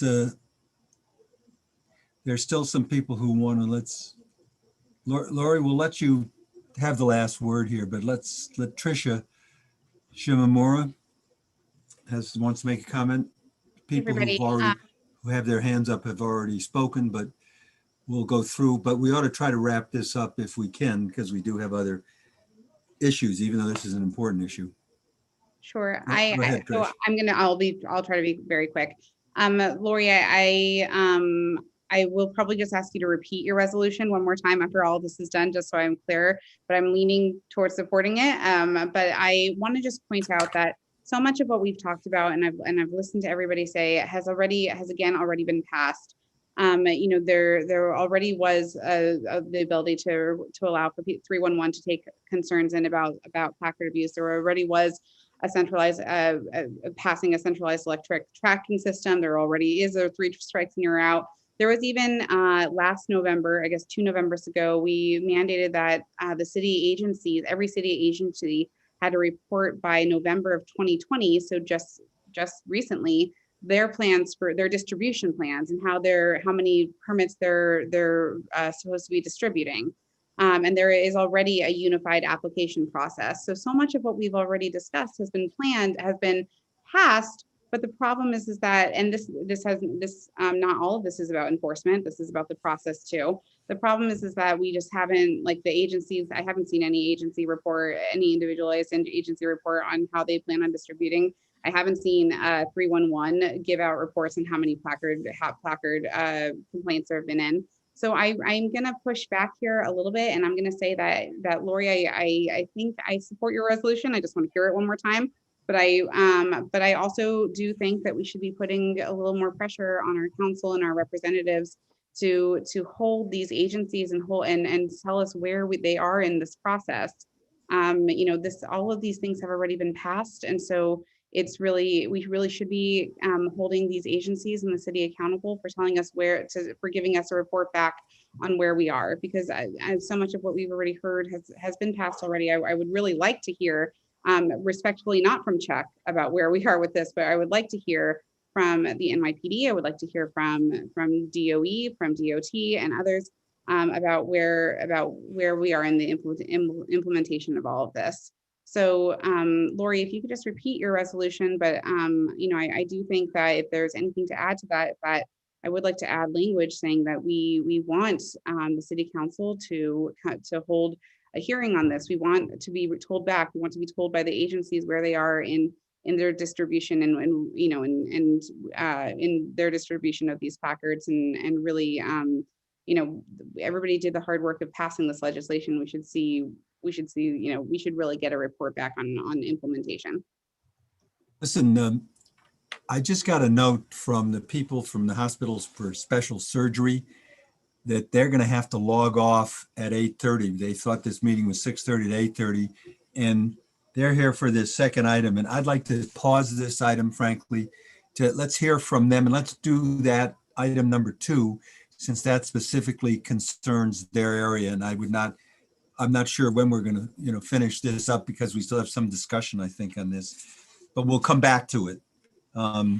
So I'd like to go to the item number 2, which is the 72nd Street east of York parking and safety issues. And the people are here from special surgery. And I know this is an issue that's been brought up to us about the problems there and whether or not we want to change some of the parking issues there. And Craig, I think this was brought to us by a resident who lives in that area. Was that right?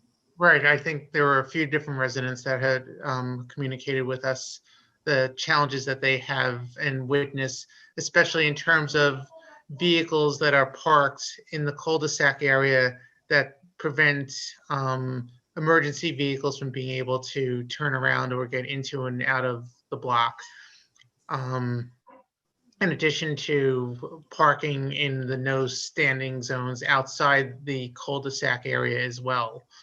I know Tricia has also, living a block away, has also spoken a bunch about it and knows a lot about the issue. And I know who said something on the previous issue, and Jennifer Rentas, who's the chief of staff at Hospital Special Surgery, is also here. There may be others who are here, and I see Jennifer. Is there something that anybody from special surgery wants to say on this while we have this? Well, why don't you go ahead? I don't know, Joe, if you want to say something, or Jennifer, if you want to say something here. Hi, everyone. Thank you for having us, and I appreciate co-chairs for moving up the agenda. I know you all have a lot to talk about today. I would like to hear from, you mentioned, Craig, I think Tricia and a few others have some specific concerns. So I really would like to hear what those specific concerns are. And then maybe Joe and I can tag team a little bit around our response and what we've been seeing and what we think we may be able to do. Just to level set, you know, we are one of the major tenants on the block, although we are not the only tenant, and we also, you know, don't have authority to enforce things as far as parking goes on the block. That being said, we do recognize there are issues on the block, and we do want to do our part in trying to address them. So would love to hear from those who have raised some concerns. If there are specifics, we'd love to just get those down before we can try to respond. Do we have anybody here from, is Michael Rawlings here from the? He's with HSS as well. 72nd Street, do we know? Will? I think Jennifer just said that he's from HSS. Oh, I'm sorry, just from HSS. Michael's okay. Recently, yep.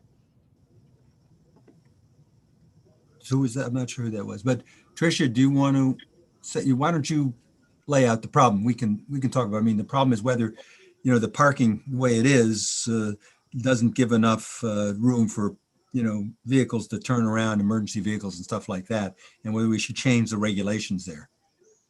So I'll just say that this was brought up first by a resident, but I live at 425 East 72nd Street. I live right on the corner. I'm on the first floor, so we see this all the time. I push my baby in my stroller almost every day, and so we use that cul-de-sac all the time, or at least we used to. And I also want to say that Valerie Mason, being the president of East 72nd Street Neighborhood Association, would probably also have a lot to say about this, and I just want to give her credit for that.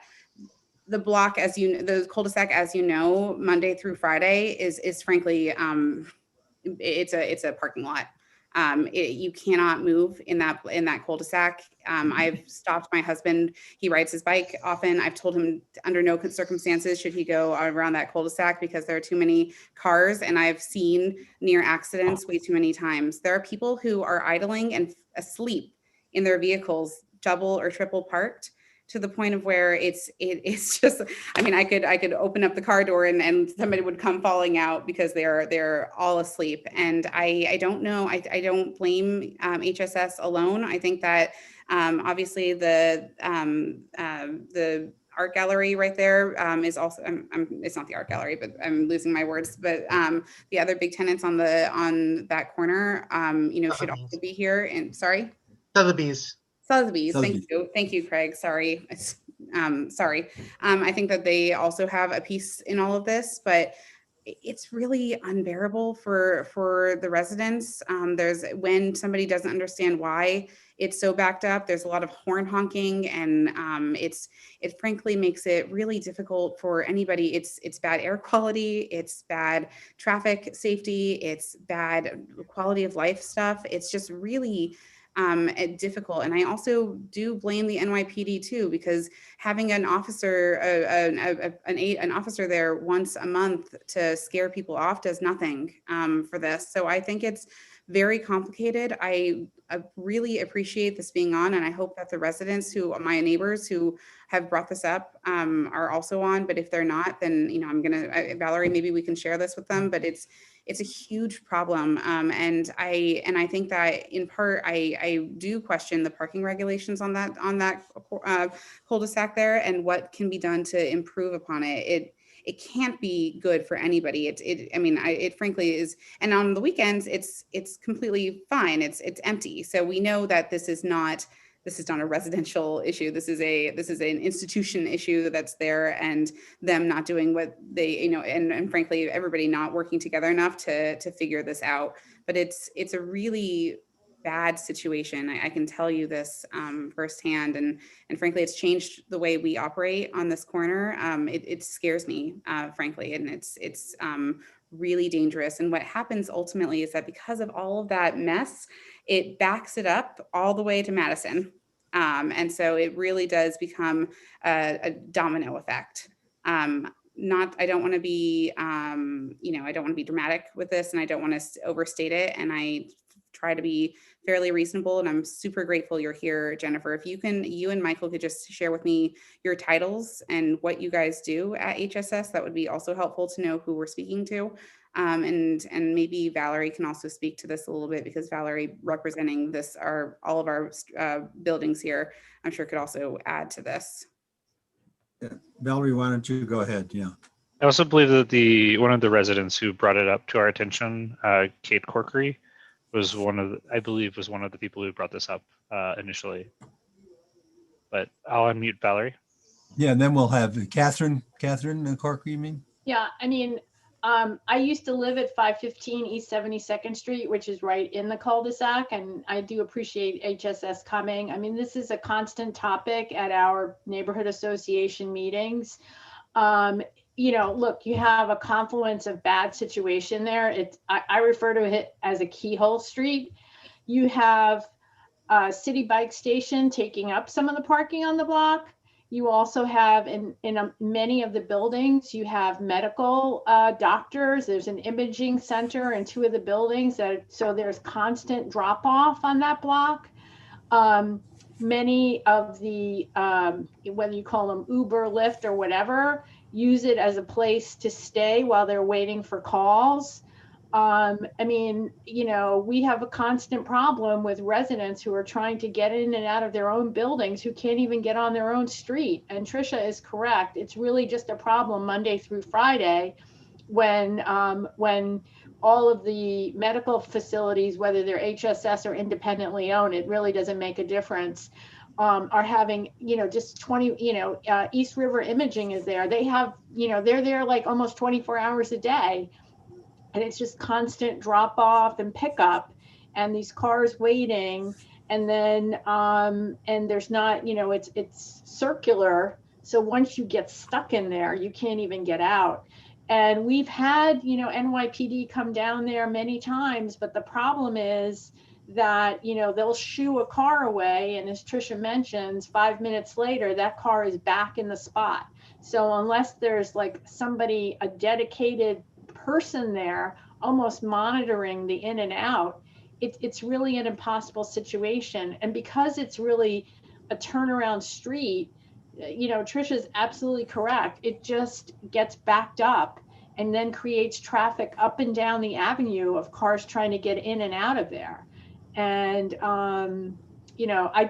unless I don't know what the answer is, but it's even getting worse now with the new MSK center around the corner with cars waiting there to go around and pick up people. So, and it's a unique street. There aren't that many, there aren't that many streets, I think, on the Upper East Side that are of a keyhole nature like this, that has a real mix of residential and commercial. And, I know one of the residents who's going to speak, but it's just, they don't know what to do. They just don't know what to do. And I don't think there has been a good solution offered by anybody. Look, we've been in touch with the electeds, other than basically closing the street off and having people come in one at a time. I just, unless somebody was there on a regular basis, I'm happy to hear alternatives, but it is it's a unique situation and uniquely bad at that. Thank you. Why don't we have Catherine, then we'll get to the folks from HHS. Catherine Corkery, you want to make a comment? Hi there. So this is Kate Corkery. Can you hear me? Yes. So this is Kate Corkery, and I am the resident that took up changing the signage on Cherokee Place with adding the no standing to both sides. And I know that it's the Hospital for Special Services surgery that has also inundated this little block over here, and the cars do park in the no standing sides. Still, it goes on till today, and it makes it very difficult for the large vehicles to make the turn over here on Cherokee Place between 77th and 78th Street. I just wish some consideration would be taken, and if they could just park their cars in the no parking area that's been designated so these large vehicles can make the turns. Just a few weeks ago, the fire trucks had to come backwards down 78th Street, 4 of them, trying to get around because they couldn't make the turn again. It happens every single day. So thank you very much for listening. Oh, we're talking about 78. Okay. Jennifer, do you want to do, or any of the others want to talk about what you could see as possible way to alleviate some of the issues here? Sure, I'll jump in. I do just want to clarify, is it Catherine who just mentioned 77th, 78th Street? Are you seeing HSS vehicles on 77th and 78th Street? Or I just want to clarify that comment, because if that is a concern, that's something we need to look into that we haven't looked into yet. Yes, I have found out that, yes, it is Hospital for Special Surgery that does park down here as well. All the little cul-de-sacs seem to be taken up. Even on 76th Street, the parking over there just seems to be as horrendous as it is over here too. Just finding wherever you can find a no parking area to park your car, and even putting in the no standing area. Understood. Thank you. I think this is a confluence of a number of factors, as you all have mentioned. There's an increase in delivery traffic with a lot of people ordering more and a lot more deliveries happening to the residential buildings on the block. I think that there are the placard issues, which we mentioned earlier, and we can, I'll touch on what ways that I think we may be able to address those that are specific to HSS. And then there is a very unique situation that I'm not sure everyone who, unless you have driven a family member to a medical visit recently, would be aware of. So a lot of the hospitals with restrictions in visitor policies no longer are allowing visitors to attend appointments with patients. And so what's happening is a family member is dropping someone off for a visit and then idling in their car. And I think that that's a lot of what's happening on that block east of York on 72nd Street, and may possibly be happening on 74th Street or other blocks in the area, since there are so many medical facilities in the area.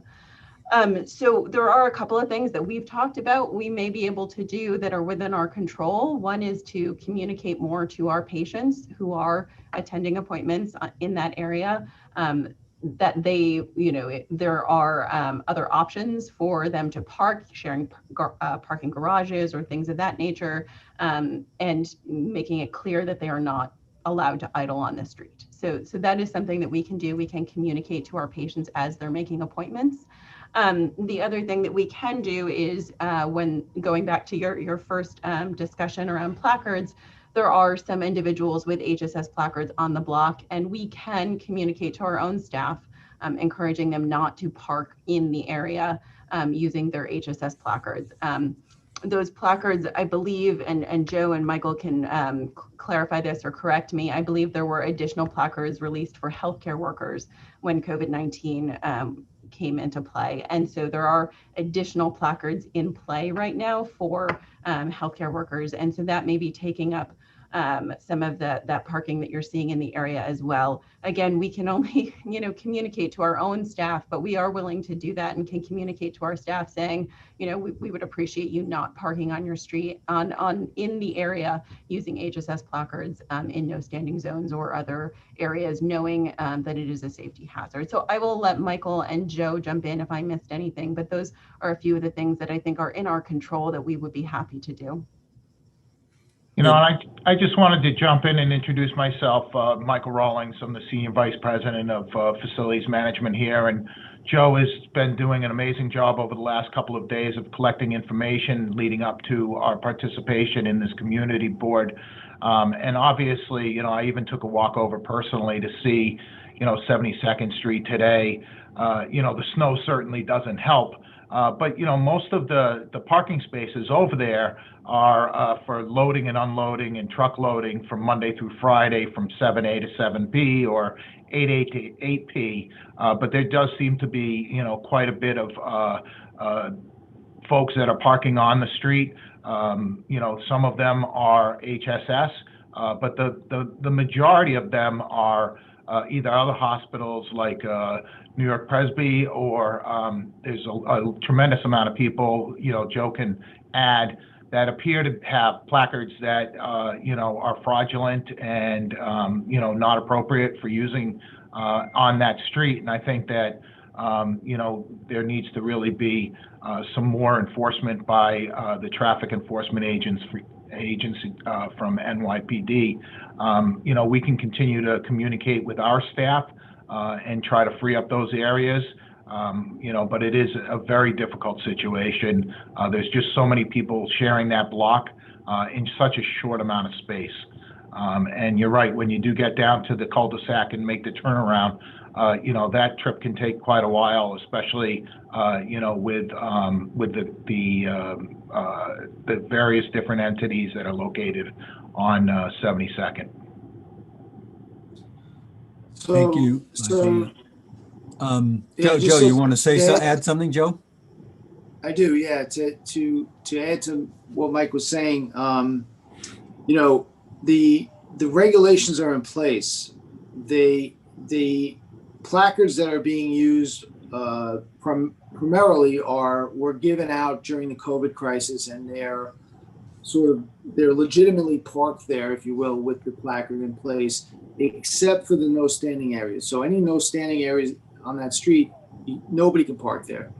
The other placards and that was about 30% of the cars. The rest of the cars had either completely fraudulent placards or placards that were inappropriately used. So if that car that had an inappropriately used placard, whether it was the NYPD, FDNY, whatever, if they were issued a ticket, that car would have to pay that ticket or have to go explain why they were there to their agency. And I can tell you, there's very few forgiveness for those kinds of tickets. So I think it's really an enforcement thing. If there was if people were writing tickets in those areas, because most of the street is a loading zone during the primary hours that we're talking about, most of those cars would be issued tickets. So that's the focus, I think, that needs to be encouraged by the agencies, whether it's NYPD or the Department of Traffic or Transportation that's going to issue those tickets. But that would definitely put a big dent in the problem. Can I just respond to that and just allude to the fact that our understanding is that in fact, the reason that vehicles with placards are in the no standing zone is because that's when there are no other spaces available. They know that that's where they are able to park. The placards sort of trump the no standing zone areas. So one of the questions I think that and maybe I'm wrong with that, but that's what I think we've heard in the past. And then one of the considerations as well is whether we can put in a more stringent regulation on some of the block to prevent any stopping. That would be a no stopping sign, as opposed to no standing in the areas where we're most concerned about the road being blocked, and where it could affect emergency vehicles from being able to make the turnarounds. And then the other question I think that we've all pointed to as well is the question of whether that truck loading and unloading is really necessary on that block. And we don't have Sotheby's here, as I would imagine that they are the ones who were being provided that loading and unloading zone. But I think one of the questions we need to consider, and I don't know if you have anyone from HSS has any input as well, in terms of how that truck loading zone is being used. When I was down there investigating a few weeks back, I saw a lot of placards parked in the loading and unloading zone as well. I didn't assess whether they were legal or fraudulent placards. I just noticed that they were prevalent, as was being discussed. So there's some portions of that street from York Avenue to the cul-de-sac where it's no standing. Nobody can park in those spots. It's no standing. They can't. It doesn't matter who they are. They should be ticketed. The other areas that are loading, well, Joe, are they parking there anyway? You said they shouldn't be parking up there. No standing anytime. Tricia and Valerie saying yes. My understanding is that when you do have a placard, that you're not supposed to be using that to park at a no standing area. You can only use it to park legally, and if that's happening, then again, enforcement is something that really has to follow up with that. When we had the discussion about on 78th Street, that is one of the things that we learned, which is that people are parking in the no standing zone because it's not enforced, because placards essentially give these people the ability to park there without having to worry about being ticketed or towed or anything. So that's what I was alluding to in terms of, and I think DOT has mentioned this as well, that the placards sort of trump the no standing regulation. And that's why there's a no stopping regulation that's more stringent, where no stopping, even with placards, is permitted. Yeah, no stopping. I can't speak to anytime. Maybe we should do that for part of the street. And I can't speak to 78th Street, but I can tell you that I have gotten a summons in a police car on official business in a no standing zone in Manhattan, and I had to pay it. So you can't park in a no standing zone. Doesn't matter who you are. You can't do it. So, it's about enforcement. The other areas on the street are the only placard that could legitimately park was the special COVID placard that was issued, that of the placards that I saw on 72nd Street. They could legitimately park in those loading zones, and there were a handful of those. I think it was 30% of the cars parked there had those placards. The rest of them, they had placards, but they weren't legitimate to park there. Okay. Just to respond to the earlier comment about loading and unloading, we don't have any loading docks on 72nd Street, so I can't speak necessarily to that being loading or unloading for us. I do think that your comments about Sotheby's are appropriate there. I think they are the bulk of traffic with loading and unloading on that block, so we should ask them for comment on that. Yeah, I think that's probably right. Barry Schneider hasn't spoken on this at all. Barry, do you want to comment here? Yes, I do. Thank you very much, Chuck, and good evening, all. I have a couple of thoughts. Apparently, the issues are narrowed down to HSS and Sotheby's. I'd like to suggest that HSS and Sotheby's get together, hire a traffic engineer to re-engineer the traffic on 72nd Street, working with the DOT. There's a one individual I have in mind, but who shall remain nameless, who has done this for the community board's issues early in the past when we were dealing with the Park Avenue Armory, when we were dealing with the Metropolitan Museum of Art. They rationalized the parking on the north, the east and west sides of the street. Maybe you need a fresh eye, a professional who knows how to deal with these kinds of situations, working closely with the DOT, and maybe there's a resolution. Those are my suggestions. Thank you. What about that, Jennifer and Michael and Joe? I can't commit to that right now, Barry, but I would say that you know, perhaps we would be willing to pull together a broader group. I do think it's beyond just us and Sotheby's. There are a couple of very large residential buildings on the block as well. East River Imaging is also on the block and has a lot of patients in that same situation. So, you know, I'd be willing to pull together a larger group to consider exploring something like that. That being said, you know, we don't have any designated parking on 72nd Street. We have a lot of traffic on 72nd Street, but we don't have any official HSS designated areas or parking on 72nd Street. So, you know, it's difficult for us to really control what's happening there. That being said, I'm willing to, you know, try and pull a group together to explore what you suggested, Barry. I think that's a good suggestion. And I appreciate it, Jennifer, that you're willing to do that. I think what we might want to do as a committee here is maybe we should have them try to convene that, and hopefully, and we can put this item off until our March meeting if we're going to have time in March. Do you think, Craig? I know we have some things coming back that might take some time. We can. Well, let's see. Definitely try March, but if not March, then April. I think. Yeah, it's to be determined. Why don't we do that? I don't know what the rest of the.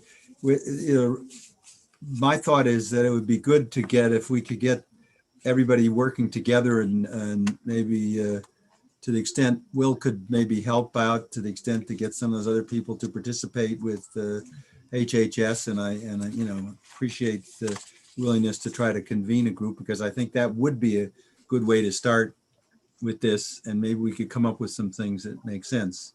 I'd also like to. I don't think we have a clear way to do it.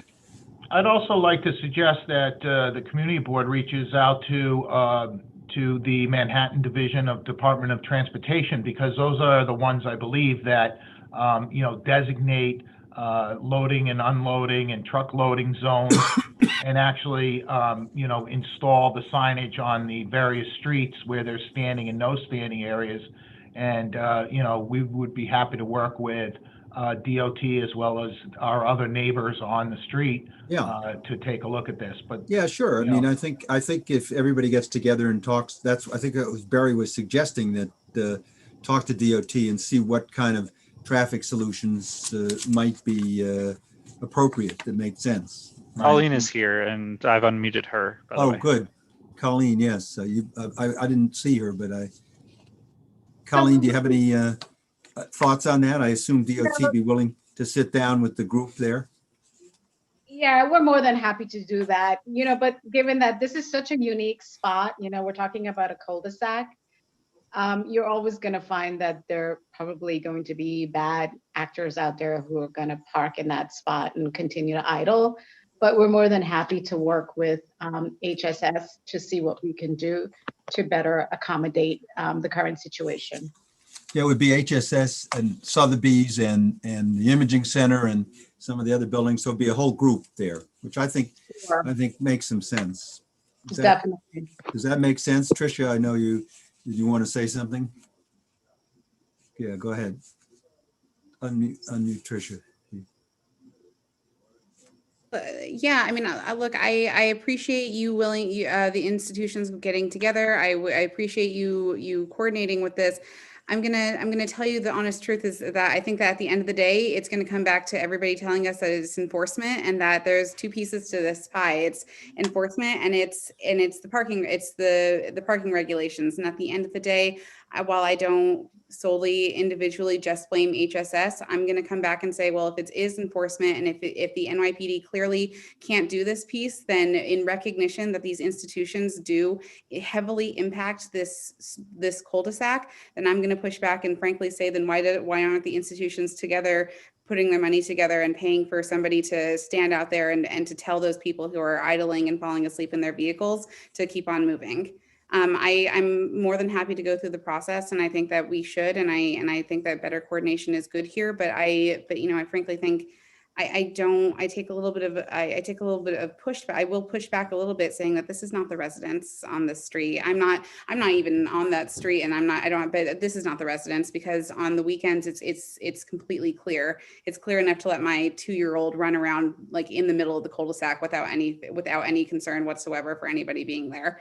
And I do that all the time. So it is not the residents of the street, it's the institutions. And so while I recognize very much so that this is not just HSS, and I do think that we should do some coordination here with all the agencies and all the different pieces. I think at the end of the day, you already, Mr. Rawlings said it, it's going to come back to enforcement. And I'm going to push back and say that if this is ultimately an enforcement piece where you have patients who are letting their designated people to idle in the street, then I'm going to push back and say then the institutions need to collectively work together to address this more proactively. I understand, but I just wanted to say, I don't believe that HSS has, and Joe, you can jump in and chime in, whether or not they have the right or the ability legally to ticket or to tow or to try to enforce. We're not talking. No, I don't think Tricia's not talking. She's not talking about that. Okay. I'm not talking about ticketing. I'm certainly I'm saying that you have. I mean, I work for a large institution myself, so I know what's possible and what's done, and when somebody can hire somebody to frankly just encourage people to follow the rules and to move along. So I'm not. I frankly, I know what's possible here, and I'm not, again, certainly not blaming HSS alone on this. I would love to have the same conversations with East River Imaging and Sotheby's too, but I don't. I don't want to be too pessimistic, but I do think that like at the end of the day, we're going to come back and I'll say, okay, it's enforcement. And I don't think an acceptable excuse is going to be, well, let's just go back and pass another resolution to NYPD to step up here, because it's, frankly, we recognize that this is an institutional impact here. And so we should react accordingly. No, I just want to reiterate that, HSS certainly wants to be a good neighbor and a part of the community and be a part of the solution to this problem. Good. And if I could just add, we have this issue in front of a few of our places. It's not alone. We have some of our very complicated patients crossing that street on a regular basis. So it's a problem that we recognize and we're trying to, in our own way, solve. We are committed to the community. We have patrols that go around at night to make, with the idea of keeping an eye on the community. So we're invested in it. It's not something we take lightly. This problem affects, we understand it affects the residents there, but it affects us too. It affects our patients, our customers, our staff. So we want to resolve it. We want to fix it in the best way possible. We don't have the authority to enforce regulations on the street. Joe, listen, let's not belabor this point. The point that Trish is making, which we all agree upon, is that enforcement, this committee has never just said, all you need to do is enforcement. We look for solutions that are going to work. And Trish is making the point that we're not just talking about enforcement. We're not going to pass a resolution that says, oh, well, we need more enforcement. And we appreciate the fact that you are doing what you're doing. We think it's a good idea. We're going to put this off, give everybody a chance to do this. But when we come back, we're going to look to find some solutions. And it may be a suggestion that all of the institutions get together and have some people out there that can supervise traffic. And it happens at other streets too, where people right? I think you folks do it. I think the other hospitals do it, where they supervise people and say, no, you can't park there, you can't do that there. And, you know, you're not giving tickets. We're not asking you to tow people away or give tickets or do anything else. But I think that's just, you know, we just want to try to get a solution. And I think what Jennifer said was right on. Get everybody together, talk about it with DOT, see what you can come up with. It's coming from DOT. Is it possible, because it seems like this is such a heavily congested area and there's some safety concerns with traffic in the at this location, is it possible to let the patients know that, you know, if they're being dropped off, you know, to let the drivers know not to park in that? Yeah, I mentioned Jennifer suggested that already. Yeah. Yeah, so I think there's some easier potential wins that we can gain by communication. We can try with communication. I know communication is not going to necessarily solve anything, but we can try by communicating to our patients and to our staff.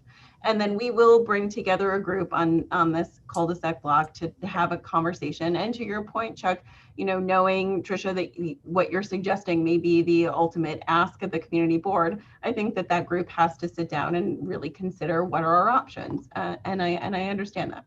I just want to say very quickly that I mean, what you said also, Joe, is exactly right. I mean, so often I see on the cul-de-sac, I see patients being kind of gingerly walked across the street. I think that there is some sort of vested interest here. Although I do recognize that Sotheby's and East River Imaging have contributions to this, I mean, I'm frankly just visibly seeing that you have a lot. You should. I think the hospital should be very vested in making sure that this is a pedestrian safe cul-de-sac, since it's your patients who I'm seeing who are you know, since I stopped my kid from being on that street on the weekdays, I think that you should have a lot of interest in trying to make this a safer cul-de-sac, since I'm seeing visibly your patients there. Yeah. Absolutely. Okay. Well, listen, we thank everybody. I'd like to call a halt to this, frankly, because we're going to come back and we'll discuss what we do, and appreciate that HHS is here and wants to get a group together, and I think work with transportation. And so we'll look to put this up on the next agenda. So hopefully you can get that group together over the next month. So thank you. Thank you for very coming. much. Thank you for having us. Thank you for coming. That's Thank all you. right. We'll Thank let you. Valerie, we're going to come back to this. Let's not prolong it. One thing. Okay, Valerie, the last word. Promise me you'll. Yes, all I want to say is I think Barry's suggestion is great. I would just appreciate if Jennifer and her group can reach out to us, because we'd obviously like to have a meeting with you. We have 4 buildings on that block that are part of our association. And the second thing I would just ask is, can you just please talk to the people from your hospital who have the permits and tell them that they should not be parking on that street? Because that would be very helpful from the outset. That was one of the first things I mentioned. Yep. Yeah, Jennifer mentioned that. Good. Well, thank you. I thank the folks from HHS for being here and sitting through the whole thing, and we'll look forward to making some progress here. We appreciate it. Thank you. Thank you. Thank you. Thank you so much. Thank you. Bye. Why don't we go back now? Let's go back to item number 1 and where we are. And Lori, why don't you go ahead and read what the resolution and the points that you had, and I hope you picked up all of the suggestions that people made. And it's up to you whether you want to accept them, obviously, but I think you've seen where people are on these things, so maybe we can. I would accept if somebody wants to make a friendly amendment that would eliminate that you could only give permits to New York State registered vehicles. I would accept that. Okay. The other one was paying for the placards. That was the other one, I think. Okay, but all I said was explore. So, but I'll take that one as well. Yeah, take that one out too, so we'll clarify. All right, I'll take that one out. Okay, so basically what we're left with is give us a damn QR code, you know, that that agencies should assess the number of permits that they give out and the specific reason for issuing them, that The QR codes should be on all agency permits so that the legitimacy of them can be verified, and that we should reduce dramatically the number of agency permits that are issued. And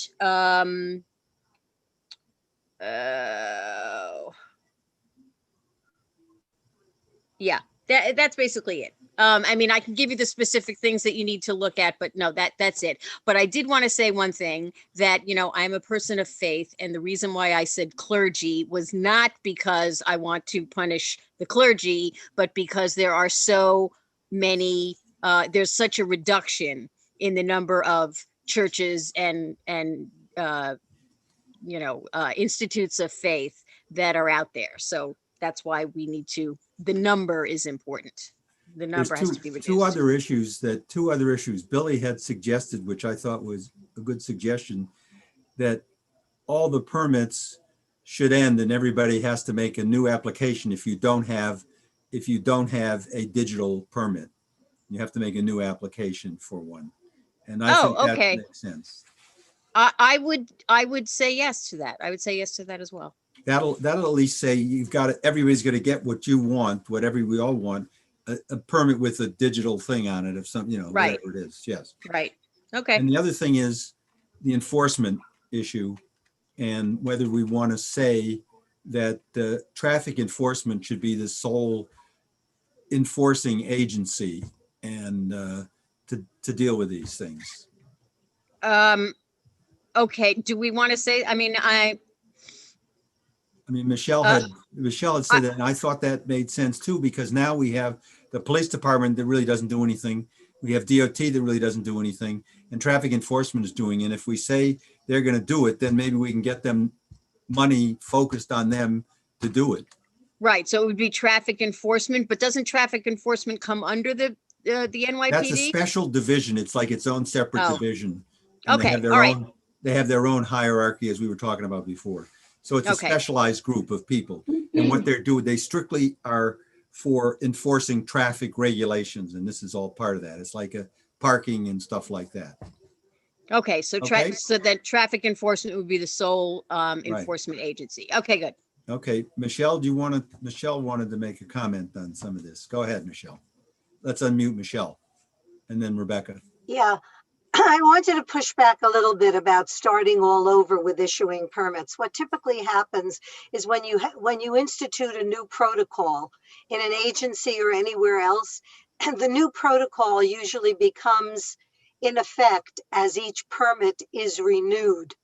All of these placards have a finite date on them, so that when you go to renew it, that's when you get your, it's unrealistic to me to think that we are going to have 175,000 people now turn in their placards and all at once, re-register with this number. I don't think the agencies are going to be able to handle it. And I don't think you're going to get compliance. So like for example, vendors now have chips on their carts, but they didn't run around to each vendor and say, come on in and put a chip on your cart. They said, when your license is up, when you come in to renew, we're putting a chip on your cart.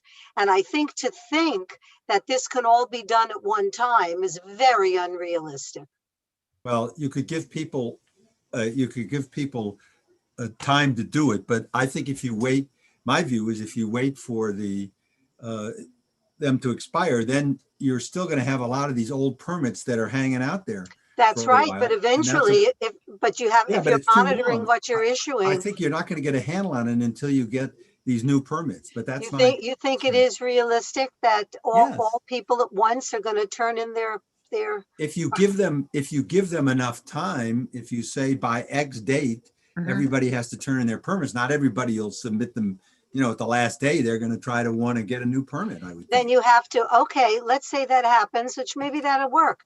Then you have to have the enforcing agency, when that date comes around, to start ticketing everybody with a permit. In other words, if it doesn't have that barcode, everybody gets ticketed. Correct. And that's an easy one. That's an easy one to do. It either has it or it doesn't have it. Let's see, Rebecca had her hand up. Rebecca Lamort. Yeah, go ahead, Rebecca. Did we unmute Rebecca? Yeah, so I was supportive of this resolution until we added language to pull every permit. Again, this is going to impact people with disabilities. We're not going to, no, we should not the disabilities. No, we're just talking about not the, we're not talking about that. Everyone without, if I can qualify. I agree. We should deal with those separately. It's not going to do anything for the people with disabilities. It's just the people who don't have a QR code, and the disability people all have the QR code from the DOT. Yeah. Okay. I just wanted to double confirm. And yep. yeah. You're right on that. You're right on that. Billy? I'm sorry, Rebecca, you have something else you want to say? I'm sorry. Yeah, for the enforcement, I think we should explore conversations around shifting this away from NYPD's purview. You know, there are really strong laws around the assault or the physical violence towards subway and bus operators. And I think if we look towards that kind of legislation, have traffic enforcement agents shifted away from NYPD and have them afforded those same protections, that does directly relate to this conversation. That is a much larger issue. It would require state laws to be passed and other city laws. But I think it is something that I would look favorably upon language in the resolution saying that the board supports long-term shifting this work away from the NYPD while still maintaining very strong protections for this workforce because of the violence they experience on the job. No, they have the same protections. That's the thing. That's the reason why they created this traffic enforcement unit. DOT was doing it, and they felt they didn't have the protection. They have the protections already. Yes, but there are other DOT staff like subway and bus operators, for example, that they also deal with a lot of violence on the job, but they're not under the purview of NYPD, and they found legal recourse to make sure that they're protected. Whereas like on the subway, it's a $10,000 fine or 5 years in prison for assaulting a subway operator, for example. So I think it's a conversation the board can begin having, and we can begin shifting this work away to be sure that, you know, enforcement happens, but it's not, you know, a kind of criminalization enforcement. Yeah, okay. But we'll check that out because I think they do have the same kind of protections that the police have actually for assault. Billy Freeland, you want to comment? I mean, you had your hand up. If you don't, that's okay too. Well, I actually thought it was further down in the queue. I was planning to call the question, but I also. Well, there's only one. Why don't we get to Sharon then? She had, I guess, she wanted to say something. You have Craig, Sharon, and Kaz also have their hands up. Well, Craig, yeah, Craig will be. Yeah, he can always chip in. Go ahead. I just want to stay in regular order because I want to just, in terms of the resolution, offer, just clarify whether we can specify the need for funding to be restored for the traffic enforcement division that lost their funding and therefore wasn't able to conduct the sweeps that were called for in the 2019 legislation. Yeah. Why don't we do that? And then I was going to ask Lori how she felt about possibly adding language, as I was suggesting before, regarding assessing whether there could be limitations placed on the use of permits based off of based on hours and with the relationship to the official agency business being conducted, or something of that nature. I think that may be getting a little too into the weeds, you know, like I don't think that we can just step out or step into the agencies that much as to say to them, you know, we can only use them. I mean, it sounds like a good idea, but it's like, I don't want us to be the ones who are like dictating this, you know? I mean, I think the agencies will know who needs it and who doesn't. And if there is a limit on the number that they can, you know, that they can issue, then they'll make a decision accordingly. I mean, it's not going to be perfect, you know, it's certainly not going to be perfect. And I don't think we're going to get the approval. We're not going to get to go like, okay, that's a good reason. Okay, that's not. you know, so I don't know. I mean, Okay, do you want to? I'll drop it for now. Okay, thank you. Okay, why don't we hear from Sharon? Can we unmute Sharon? Hi, thank you. Thank you, Chuck. I really wanted, and I said that I would support the resolution, Lori, but I am unable to do so because of adding additional responsibilities to traffic enforcement agents. I'm really opposed. They're already doing it. They're already doing it now. We're just, they do, if, Sharon. Okay, I'm confused. So right now they check parking placards? They Oh, do? yes. They've issued. That's what they do. That's what of the 2,500 summonses they've issued, there were 3 by the police department in the last, we're talking about the fiscal year, and there were like 11 by the DOT, and the rest were traffic enforcement. So they already do it. Okay, I'm in. Okay, thank you. All right, Cos, did you want to say something? I want to, let's try to wrap this up if we could, folks. I hate to say No, it. I just want to find out at the end of the day, how do we know that it is being enforced? Is there going to be a report that anybody can get on a monthly basis? Or, okay, so we've got the digital code. That should be very, very easy to basically summarize and on a monthly basis. How do we know that it's being done? How do we know who's following this? Do we know, or is it just going in the deep hole again? Well, we could ask them to report back to us, and maybe there's a way to get it.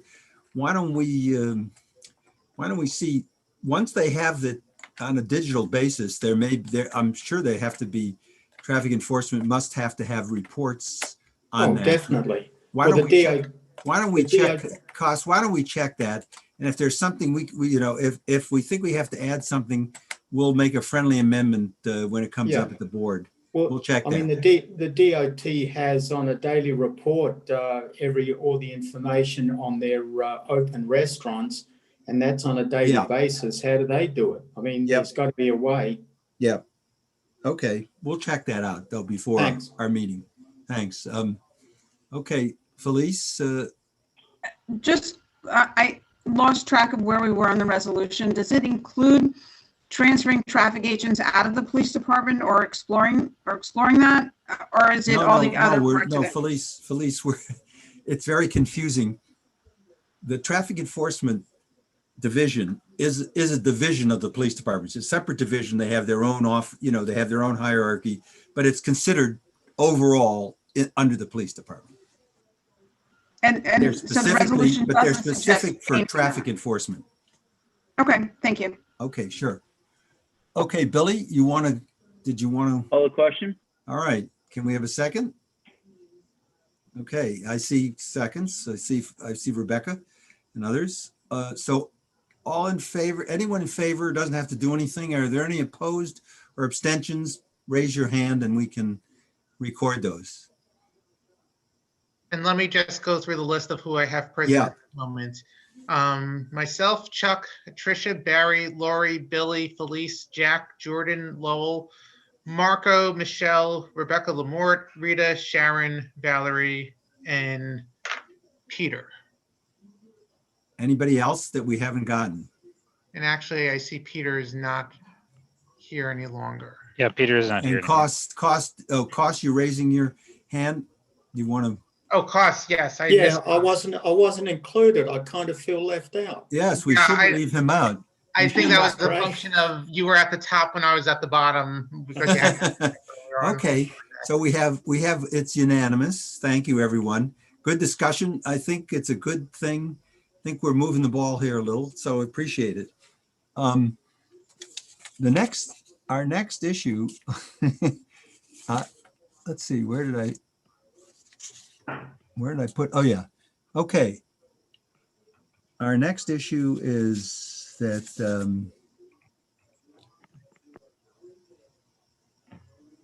Fairway, yes, 86th Street.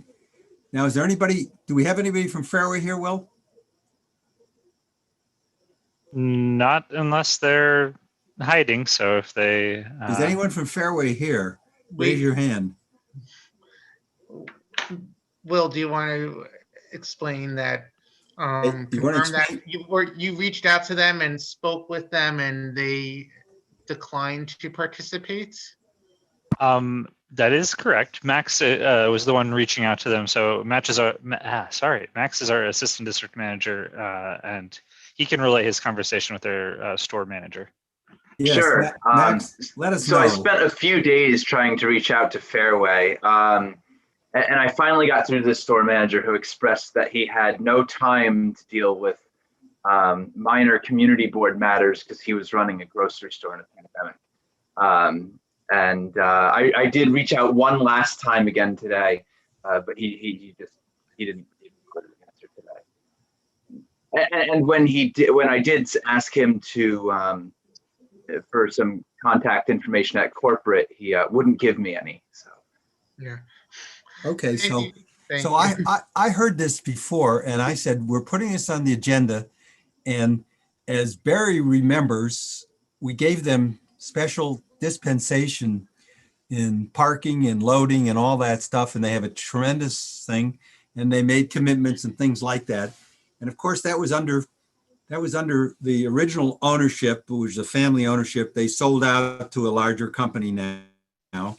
And when he said that, I said, I don't know whether Max said that. I said that they may regret doing that because we're going to put this on the agenda, and I'll let others discuss it. But it seems to me that we have ways of dealing with these issues, and we may want to do that.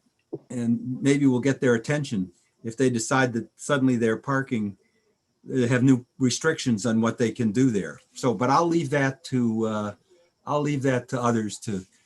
Michelle, I know you want to make a comment here. Go ahead, unmute Michelle. Yeah, thanks, Chuck. I'm very, very familiar with this. I met with Fairway when they first rented the space, had long conversations with them, knowing what their other premises are like. The one on 125th is out of business, but the one on the west side has been notorious for their living on the street and from them not being so cooperative with the community. Had a long talk with them, and at that time, it also involved their fork trucks that they have. And they then came to the community board and made a presentation, and basically was not forthcoming. They told us that their fork trucks, that there's going to be a curb cut and that there's a side entrance and those will be kept inside. We knew that couldn't be the case. There is no curb cut. They never take those trucks in. They leave them in the loading dock all the time. We then granted them a 100-foot loading dock with the full recognition that it was not only their trucks that were going to be there, but that 100-foot loading dock is also for other trucks loading in, at other buildings. We also asked them at one of our meetings if they could please monitor and time their deliveries so that that enormous loading space that we gave them, and we gave it to them from like it starts at like 5 in the morning and it goes to midnight. It's basically all day. We asked them that they monitor and time their delivery so that when their trucks were in that loading space, that there was not another truck that was coming that would have to double park. They basically have done nothing that they have agreed to and that we have complained about over the years. So I voted against giving them those long hours for the loading dock. The reason being that once you did it from like 5 in the morning until midnight, you made it virtually useless to any other neighborhood resident or business. I wanted that to stop at around 9 o'clock p.m. At that time, a resident or a business, if it then started up again at 7 or 8 in the morning, a resident might use that space, and that might curtail their abuse of leaving 4 hand trucks outside all day, not allowing anybody else to use the loading dock, and them being completely unresponsive to us. I would also like, in a resolution, I would like to change the parking, and I would also, I need, someone else will have to make the resolution, but also ask them, uh, you know, to come and to speak to us, and to have a monitor that monitors the timing and the scattering of their trucks. Yeah, I know the hand Not trucks been have, a good neighbor from day one. yeah, the hand trucks have not been, they've been all over this They've place. been, and not only that, let me just add one thing. They think that the street belongs to them. They use the street for what most groceries use their interior. They line up the baskets outside, so that when you come as a customer, you come to Fairway, the basket is lined up outside. It's not inside. Now, we have other supermarkets in this area. Nobody does that. And also when they unload their pallets, they leave the pallets with the merchandise on the street for days until they get around to unloading it. In front of the store, it's also filthy. So I would venture to say that they are in violation of almost everything that not only the law requires, but that we have asked them for, and also what most supermarkets are doing. They're not the only one in the neighborhood. Whole Foods is a big operation, and you don't see any of this at Whole Foods. I mean, you don't see any of it at D'Agostino on Lexington. You know, yeah, the trucks double park. They have no place else to go. But when the pallets are unloaded, the merchandise is taken inside and the baskets are inside. They're not on the street. They take tremendous liberties and they are unresponsive. And I don't think we have to wait any longer to put some restrictions on them. So I hope we get a resolution tonight. Thank you. Thank you. Jordan, whoa. Jordan, can we unmute Jordan? Did you want to say something, Jordan? You look surprised. Absolutely. Okay. Much of what Michelle just said, I concur with. However, overnight parking. One night I went out at something like 11 o'clock, and people do not park on 86th Street between 2nd and 3rd overnight. I'm not quite sure why, but I expected that they'd be all parked up and then they couldn't park in front of the supermarket. So that fact, I disagree with it. I don't know that it's material, but their abuse of their 100 feet does not prevent people from parking overnight. They have what I would call forklifts. These are gas-powered forklifts, and they tend to park them, I'll put them in the parking lane, which means that very few trucks actually pull up to the curb, and therefore you will get double parked trucks or triple parked trucks out to the yellow line, the yellow double line. So there's very little to be said for them in that regard. One of the interesting things about Whole Food is that on 88th Street, they actually have a place they can back in. Not quite sure how that worked out, and there is no such facility in the building that they're in, but that doesn't excuse their abuse of the sidewalk, which they take from the curb awfully far toward the building line, and of the roadway. Both of those things are being abused at the expense of the neighborhood. Thank you. Thank you. Isabel, can we unmute Isabel? Comment on this? Hi. Yeah. Hello, everybody. So in the past, I've had difficulties whenever I need to address any issues with Fairway, and what works is that I go in person and request to speak to the manager, and he's busy, and so I shadow him and tell him, hey, this is happening. So I agree with a lot that Michelle reported. They do take over that sidewalk. And I think it's important that we connect with them about this, but also I am really concerned because the last 2 times I've been to the store, it is dangerously crowded, and we need to engage with that manager about that. They need a system, because if you need garlic, you actually go over, like, people, I get too close to strangers to grab a garlic or anything. It's like the line is really awkward. And as you shop, you're like really coming too close to people. but also they need a system for crowd control. And I know this is transportation, but we really need to talk to them. So let me know, Max, I'm in the community, I frequent the store.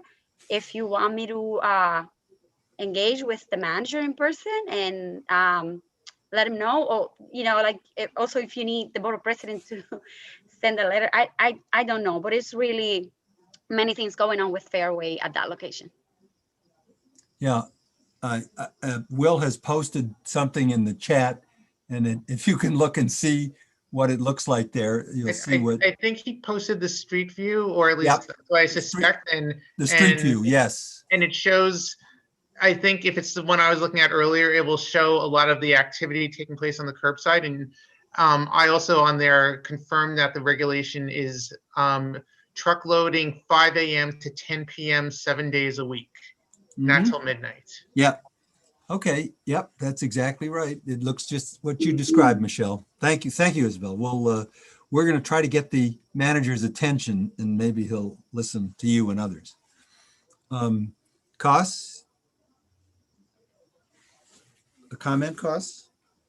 Are you there? Yeah, I don't think we can discuss this tonight any further. If what hasn't been posted, I think what we should do is under What do you mean? new business. It's been posted. We said Only discussion on 86. Will, not Will, for didn't we send parking. this out? I mean, we're posting it as much as we are posting anything else, right? Yeah, it's been on the agenda. Complaints regarding curbside and sidewalk activity. This is an old issue. Okay, so maybe I would like to put it on as new business next month, rescinding their parking permit, all the benefits that we've given them. If they don't come, then we can get DOT to take away all their privileges. Well, we asked them to come already. I mean, well, I think if it's on the agenda that we are rescinding or taking away their privileges, maybe they will come. Well, I don't know what the committee feels, but I think they need to be given a wake-up call in some way here. But we've been giving them forever. Well, I understand. Why don't we go to Billy? Billy, go ahead, Billy. Unmute Billy. Yeah, I wanted to propose. I'm here. I'm here. I want to propose a resolution. I want to, basically in line with what Michelle was saying, if I may speak to it. Yeah, if it's seconded, you can speak to it. So propose your resolution. Yeah. Yeah, so it's going to be a resolution to change their loading hours. I guess rescind what we've already approved in the past, but change it to 7:30 a.m. to 9 p.m. Okay, is there a second to that? Let me see a second. Anybody with? I see a thumbs up from Michelle. Okay. Okay, there's a second. Go ahead. Do you want to say something further, Billy? Yeah, let me say a few words about it real quick. So, Michelle is largely right in her description. I have to say, and I don't know if this is a problem, I live across the street from this fairway. I go there all the time. I am generally a big fan of what they're doing inside, but it is a disaster outside. Everyone who described the double parking is correct in terms of how they're abusing the curbside space that they've been given. There's honking outside constantly. I think Andrew Fine has 3 fingers up, maybe suggesting triple parking. But I have seen, and I can see quite clearly from my apartment how it does go to the yellow line. At night, there are cars honking. There are trucks making loud noises. It is just extremely disturbing, and it keeps people up at night, and during the day it crowds the space. And I think maybe what I think is most important of all is that they have not been a good neighbor. And how many times as a board have we talked about how, the Blood Center or Northwell not engaging with us in good faith? This is worse than this is engaging us in complete bad faith and disrespect to us as a board. I think they do need a wake-up call.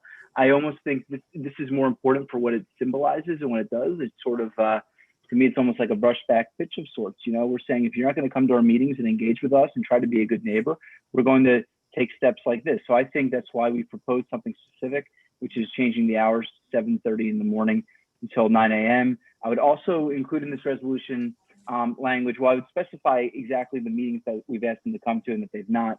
But then I would also specify, how they're using the curb space Right. for the hand carts, et cetera, and basically outlining what we'd like to see them do differently. And then the last thing I'd add is I think this stretch of 86th Street really needs some sort of reimagining around use of loading zones and parking. This is not going to commit us to anything, but I do think some general language in this resolution, calling for bringing some sanity to this block would be welcome. So that's what I'd like to propose. Thank you. Thank you, Billy.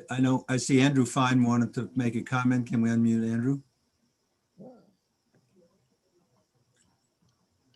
Andrew? Thank you. Okay. I think you can hear me now. Yeah. I second just about everything that Billy is saying here. He's a firsthand eyewitness now to many of the troubles that we've been seeing for the last several years. Fairway is a lousy neighbor. They've never lived up to any obligation they've ever endeavored upon. They double and triple park. They own the sidewalk. Their vault on the sidewalk is practically collapsing. It's sinking at this point.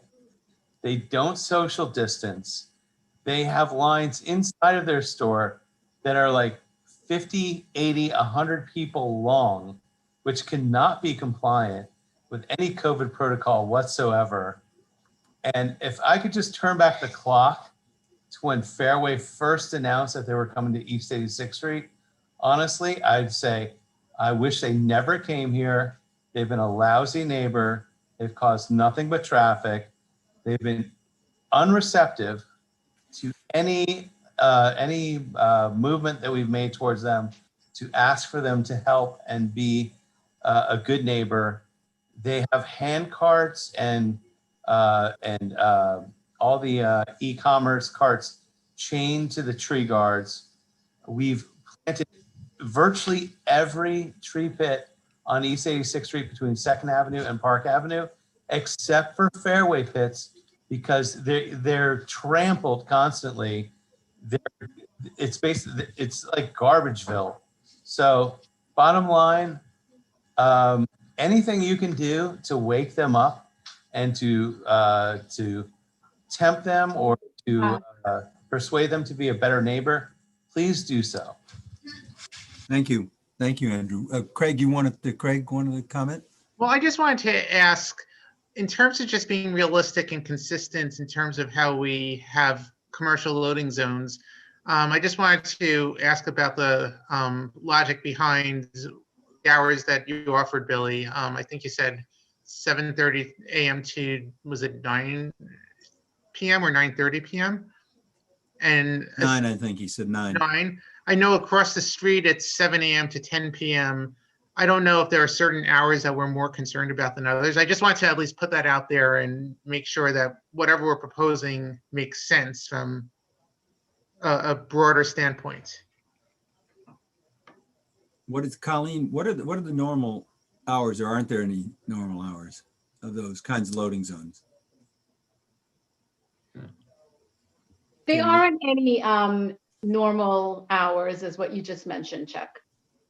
Yeah. What we did was that we extended the loading zone to be, I think, up until 10 o'clock, which is right when their hours or their operations ended. Yeah. So it was extended, so we could cut it back then too. It's what the normal zones are. The normal don't go that far. You mean? It ends at 7 p.m. Gotcha. Okay. All right.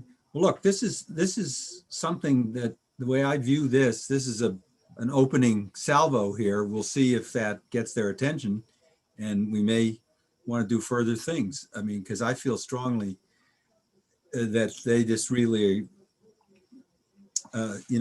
even though you may like the store, they do a lot of things that they shouldn't be doing, and things that when they first came to us, they said they would not do.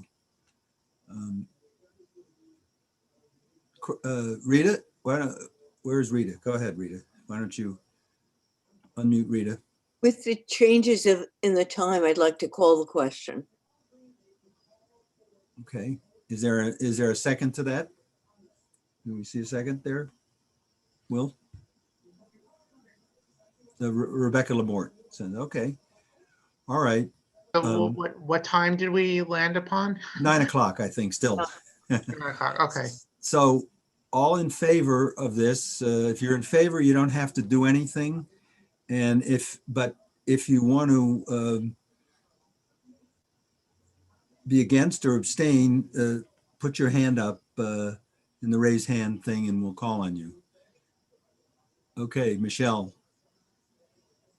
Unmute Michelle. Do you want to abstain or no? No, I want to support the resolution, but I wanted to suggest that you read the resolution, because what I wouldn't support, and I respectfully ask Billy to pull it out, is I don't think we should talk about the rest of the street. Like, I think Billy had some additional language like, and we should, look at the rest of the street and blah, blah. And I don't think we should do that. I think this should be strictly on Fairway. Yeah. Because looking at the rest of the street is a whole different analysis, and then it also waters this down. So that's my only comment, that if it's as we said, we're changing the hours from 7:30 to 9. I think it's a good idea. I think you're going to find they're going to be abusing it anyway. So this way, if they abuse until 10, at least they're not abusing till midnight. So, okay. But anyway, Yeah. That's all I wanted to clarify. Okay. All right. Billy will clarify that. All right. Okay.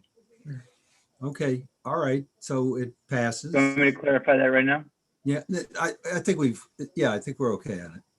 Yeah. And we'll, I was we'll also check the gonna- wording. We'll check the wording with you, Billy, after, Craig, we'll check it. Yeah. I was also just going to ask, should we be offering Fairway any opportunity to respond to this before it would go into effect, or to show up at one of our meetings, or? No. Well, you know what we should do? We should tell them that this came out of the committee and it's going to be taken up at the full board. If they want to come to the full board, they can. That's fine. That's the way, because we'll see if the manager can find time in his busy schedule. Okay, so let's go on to our next item, our DOT updates. Colleen, do you have anything? Chuck, you still have a couple hands up from that vote, I assume. So Jordan and oh, okay. If this is for the vote, if people want to say so, okay. Jordan, did you want to abstain or against or whatever? I don't see what the consequence is going to be for their business, because I don't think people are going to park there. Jordan, wait a second. Jordan, listen, we're voting. It's either you want, if you don't want to vote, yes. If you want to abstain or vote no, that's all we should do. We're not talking about, we shouldn't discuss it further at this point. Okay. Anybody else I think there was somebody who, to the extent someone wants to discuss, we're not discussing this. We're going to move on to our next resolution, which is Colleen, our next item rather. Colleen, do you have any DOT items that you want to? Oh, yes. Hi, everyone. Yeah, it's Colleen Chattergoon from City Department of Transportation. So as many of you have know, last week at his State of the City address, Mayor de Blasio announced plans to further enhance the city's bicycle network by converting the south outer roadway of the Queensboro Bridge into a pedestrian path and making the existing shared path on the north outer roadway for bikes only. So our office is going to keep the board posted as always with further details and updates. This is within your boundary as well as CB6. We are working on this with City Hall. And as soon as I have more information, I will, as I mentioned, keep the board updated on the latest and when we will come to give a presentation before the Transportation Committee. Thank you, Colleen. It's nice to see we passed a resolution and actually something's happening here. And it's being fulfilled, right? Exactly. That is exciting. The other thing is that, as I mentioned, we will come in March to give a presentation on 61st and 62nd Street bike lanes. Prior to that, we will have a pre-meeting with the community board and the electeds, and I will reach out, or my colleague Kimberly Rancourt will reach out to the community board, to Will, and we'll schedule something before we come and give that presentation. Okay? Okay. Colleen, Yeah, go ahead, Can I, sorry. can I make a request? I'm not sure if there is anything that can be prepared between now and then, but also we noted that in the mayor's speech, he discussed the need or the proposal to increase bike parking across the city. I think it was to add 22,000 bike parking spaces.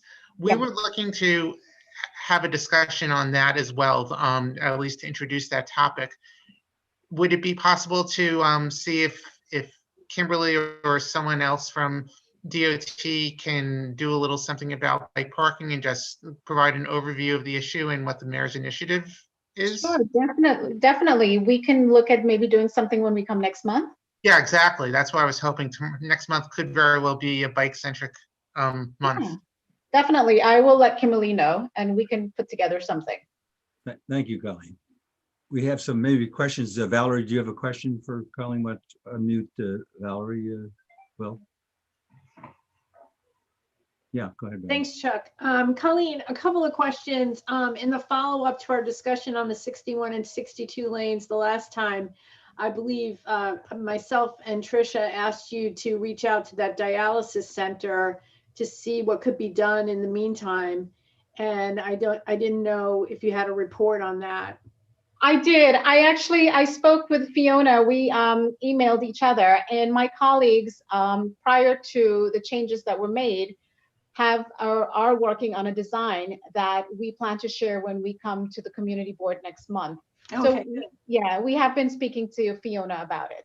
Absolutely. And then on the onset or the aftermath rather of the snowstorm, first I want to thank Will very much for helping yesterday as we got the entrances cleaned to the 72nd Street subway stations, it was impassable. The crosswalks were impassable. It was a really dangerous situation where people had to walk up 2nd Avenue. So I want to give a shout out to Will, who helped me rectify that situation very quickly. But now that we have many closed storefronts, especially along 1st and 2nd Avenue, the sidewalks were really, really in bad shape. And I just wanted to know what the DOT was going to do about this situation, because it's a really dangerous situation right now. And I don't think I think the rule is you don't have to start cleaning until the snow has stopped, but there were several times that the snow did stop. And now with these indoor-outdoor restaurants on the sidewalk, it was a really, really treacherous situation. And we keep using this dirty word of enforcement for everything, but I mean, I just don't know what your plan is. I mean, we probably will have at least 1 or 2 more storms. What is the DOT going to do about this? So to answer your question, Valerie, the property owners are responsible for snow removal on their sidewalk. That's basically the rule. Right, but whether the storefront is closed, they are still responsible for going out there to remove the snow. I understand that, but I'm going to use the word again.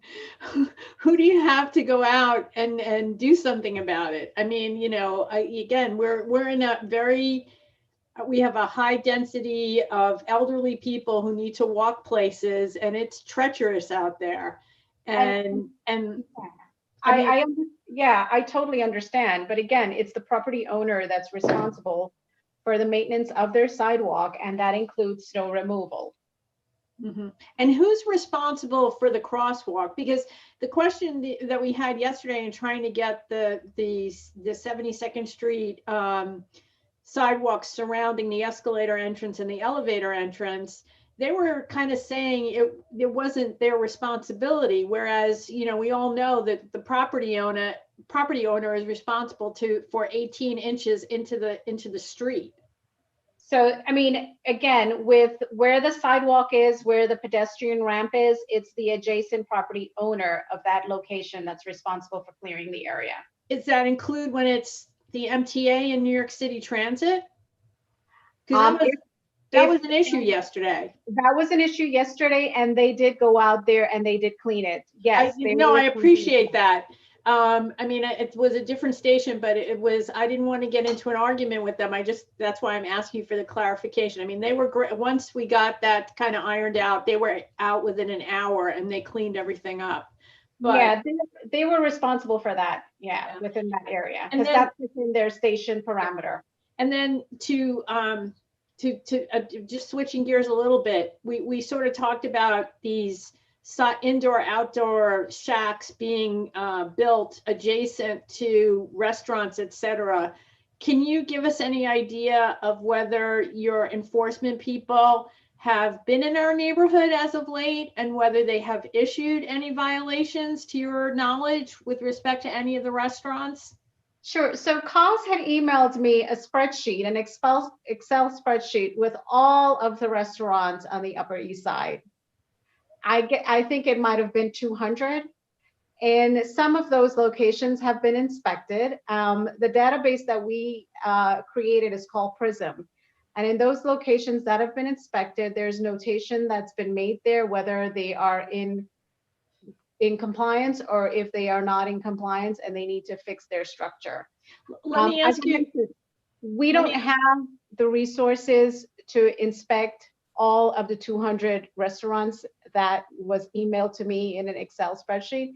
And I keep saying, if you are out there and you see a restaurant that's not in compliance or you think it's not in compliance, please just let me know the name of the restaurant and the address.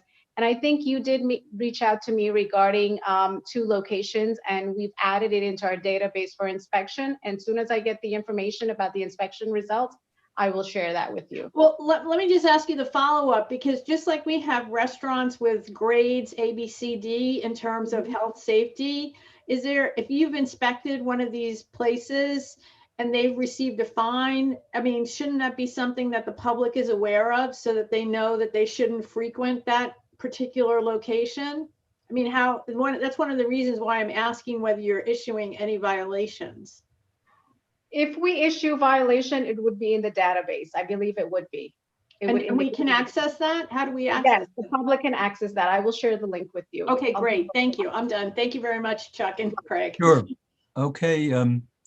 Is Diane's iPad, is Diane there? Yes, I see Diane. Yes. Go ahead. Hi. Go ahead. Hi. This is considered new business, but at the same time, it's been old business. I've spoken about this before. I sent Craig and Chuck, I sent you a letter. You should have that. And it is also, I have the minutes from February 20th, 2020 meeting, where it stipulated that there will be no parking on East 63rd Street between Lexington and 3rd Avenues. They changed it from 7 a.m. to 7 p.m. To no standing anytime. Fine. I live on East 63rd Street between 2nd and 3rd. So I think this is a very easy fix. I think it was a DOT oversight to begin with. Now, I did speak to you, Colleen, a couple of times. I've called you and said that all I'm asking is to go back to what it was before this oversight happened, which was no parking on East 63rd between 2nd and 3rd between 7 p.m. and 7 a.m. I've lived here for almost 40 years. I have seen everything and every traffic pattern. And here you put no standing anytime during a pandemic. The bridge traffic is minuscule coming over from 7 p.m. to 7 a.m. We lost a number of parking places because of the bicycle carriages. And across the street, we lost parking when they had it because of the school. So the parking for those of us who live on East 63rd Street and want to park our car, I have a car, and I want to park my car between 7 p.m. and 7 a.m., the quietest time of the day. I cannot do it because there's no parking on the north side of the street. I live on the south side of the street and there's very few spots. And that's what I'm asking. I'm asking to just, let's get over this oversight. The thing was done improperly and let's just correct it. Thank you. Do you want to respond to that, Colleen? Was that? Yeah, actually, it's not an oversight, and I've responded to the community board and I've responded to the individual. I'm gonna have to check my email. I can't remember why the regulation was changed. I think it was changed because of the bike lane that was implemented on 61st and 62nd Street. Let me look at my email and I will send the response to Will in the morning. But may I respond? Sure, I do remember responding to you as well. Okay, I did not understand your response, number one. And number two, nowhere do I see in any of the minutes from February 20th, 2020 to today, where it said that they should change the signs for no parking, no standing anytime on 63rd Street. And I don't understand the parking lanes, the bicycle lanes on 61st and 62nd that affect 63rd between 2nd and 3rd. And that's because you have the bike lanes going all the way up to 5th. It's not on 63rd Street. Well, let us check. I would Colleen. appreciate if you check. I just want to get some kind of letter from the Transportation Committee or something that's very simple. Okay, and just explain to me how 63rd Street is affected by the parking on 61st or the bike lanes on 61st and 62nd. Sure, let me look at my email. It's Colleen. Let me look at my email, what I sent to the community board and to you, okay? And we'll clarify. Go ahead. Do you have it? I have a copy of the email. It's from December 17th. So we did receive it, and that's part of the reason we didn't add this to the agenda, because we thought that the response from DOT was doesn't make sense. Did address the question. Well, it does make sense. I'm sorry, I just didn't understand it. So I just want to have an explanation of it because I really don't understand that. Well, Diane, let us take a look at it. Craig and I, and with Will, we'll take a look at it, talk to Colleen, and we'll get back to you with the reply. I appreciate it. Thank you. Thank you. Thanks, Craig. Cos Spagnoletti. Where is Cos? Yeah, I'm here. Good. The email that or the list that I sent to Colleen, I just downloaded their from their website and just reformatted and sent the whole CB8 location. So, but Colleen, I have a couple of questions. Forgetting today and yesterday, you've done 2 or 3 inspections. On the 31st, you did 4 or 5. This is all in CB8.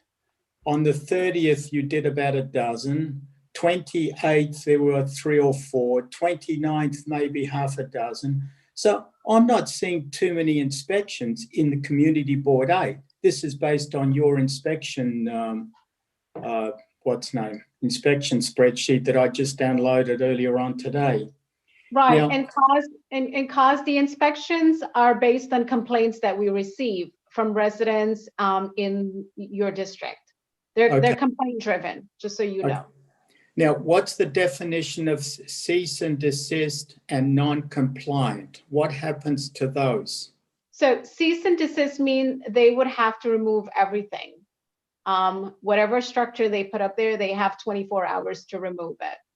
So how come some are still up? Well, we mentioned 24 hours, but we expect that the structures to be removed on the second inspection when we go to the site. We at least like to give the restaurant owners a few days. Okay. And non-compliant? Non-compliant could mean that they're not complying with something. They might not have proper or poor ventilation. So that means they would have to, install, a window or something that opens so that they can have, good ventilation. That would be an issue of non-compliant, or maybe they don't have, I want to say, reflectors. Yeah. Well, that you've been giving those out for sure. But if I get a non-compliant or cease and desist and I don't get an inspection for 3 months, I'm operating illegally with no inspection, no enforcement, no consequences. So, cause we don't go back 3 months to do a re-inspection. We go back on the date of the inspection. Let's say if the inspection happened today, we would go back in 5 days to do the re-inspection. We don't go back 30 days, just so you know that. Okay, so if I keep downloading this spreadsheet, I can keep tabs on you. Yes, you can. Okay, thanks. Thank you, You're Casa. You're Okay. most welcome. Rebecca Lamort. Yes, Rebecca. Well, unmute Rebecca. Thank you. Unmuted. Thank you. Yeah, so I want to follow up. This is an item of new business that I would like the board to take up. Valerie kind of started the conversation, though, around snow removal. So I am disabled, as everyone knows, and I actually hurt myself because the crosswalk on my street wasn't shoveled out. And with the way the rules are, how, you know, you can wait until the storm ends and then you only have to shovel out what's immediately in front of your business or your building. It just really leaves a lot of people, myself included, in the community in harm's way. So I'd really like to know from DOT what more can be done to improve cleanup in a much more expedient manner, and also for the board to take this up as a transportation issue, because it's really an intersectionality of transportation around our community, accessibility, and, you know, just making sure that disabled New Yorkers, seniors, families, children, everyone has access to the community, even in major weather events. First, let me say I'm so sorry that you got injured. As you know, the Department of Sanitation is responsible for the cleanup of the snow removal. And during storms like this, which is what we had, they hire day laborers that help with cleaning, you know, the crosswalk as well that cannot be shoveled, as well as areas in bus stops where there are no bus shelters, because where you have a bus shelter, it's our contractor, which is JC Deco, that's responsible for clearing it. Again, it's a conversation that, you know, the board will have to take up with Department of Sanitation. Well, then I would ask that we do a joint meeting between transportation and the sanitation committee to explore this, because I know if it's something that's, you know, impacted me, I'm sure there are other people on the board that this is impacted that would like to see changes too. So I would really like the board to take this up. Sure, we can do that, Craig. We'll talk to the sanitation people and yeah, it depends on if I'm going to listen or not, though. Right. Cause listen, please. We'll get some action. We'll get some action. No, with the crosswalks, forever we've been trying to get the DSNY and the buildings, for basically the buildings to take care of the crosswalks, even if it's just, you know, making sure that it doesn't puddle, which seems to be, you clear the sidewalks one way and the other one, but the water or the ice puddles, it's got nowhere to flow. So if they have to clean the sidewalk in both directions, plus allow along the curb for any water to flow down, and that's something that is very rarely done. But I know the DSNY has been doing it to some extent, but it's a matter of trying to enforce the buildings, and they're supposed to be responsible for it. But having a, you know, joint, you know, that's fine. We should. Thank you. Our word of the night is enforcement. Can I just interject for a second? While we're talking about potential joint items between transportation and sanitation, Billy, if you are available, I know you brought up an issue to me earlier regarding plowing of the bike lanes on 1st and 2nd Avenue, and maybe you want to bring that up here and we could figure out how we want to move forward. Is this about the volunteers plowing, or is this about the purchase of a miniature plow by the general issue of dealing with plowing the snow removal in the bike lanes, and potentially addressing it as a joint item at a with the sanitation committee? Look, yeah, look, this is a huge issue. When we are hit with snowstorms, the streets are often plowed first, and sidewalks and bike lanes are often not plowed at all, which is a huge problem. We've got delivery cyclists, we've got people who still have to get to work, we've got people who ride for fun. So it's a major problem. I do want to briefly shout out Patrick Boblin, who's here, who started a group called UES Mutual Aid, which is doing great work to keep our bike lanes and sidewalks and curb cuts clear of snow. But it also shows the problem we have, which is that city agencies aren't really stepping up to the plate. Well, respect, sorry, Colleen, but we're just seeing way too many obstructions in the bike lane. And one way this has come up recently, and Craig, I apologize that this is not where you want me to go with this, but council members Powers and Kalos have tried to allocate funds to purchase a plow essentially that would fit within the bike lane. The name, I apologize, of this device is escaping me, but essentially what happens is it has an attachable plow to it. And there is some bizarre interpretation of the charter, the city charter, around what types of capital funding, discretionary funding council members can grant. It was interpreted by the controller in 2011 to essentially prohibit them from making a capital expense towards something that has a removable attachment like that removable plow. It's complicated, but the point is that they are trying to get the city to fork over that remaining, what would be $30,000 essentially to pay for the plow, so that we can actually start plowing our bike lanes with these sort of pretty narrow vehicles. So that's been the issue. I apologize, Craig, if I'm missing something in your question that you want me to hit on. Did I get it? Okay, so that's it.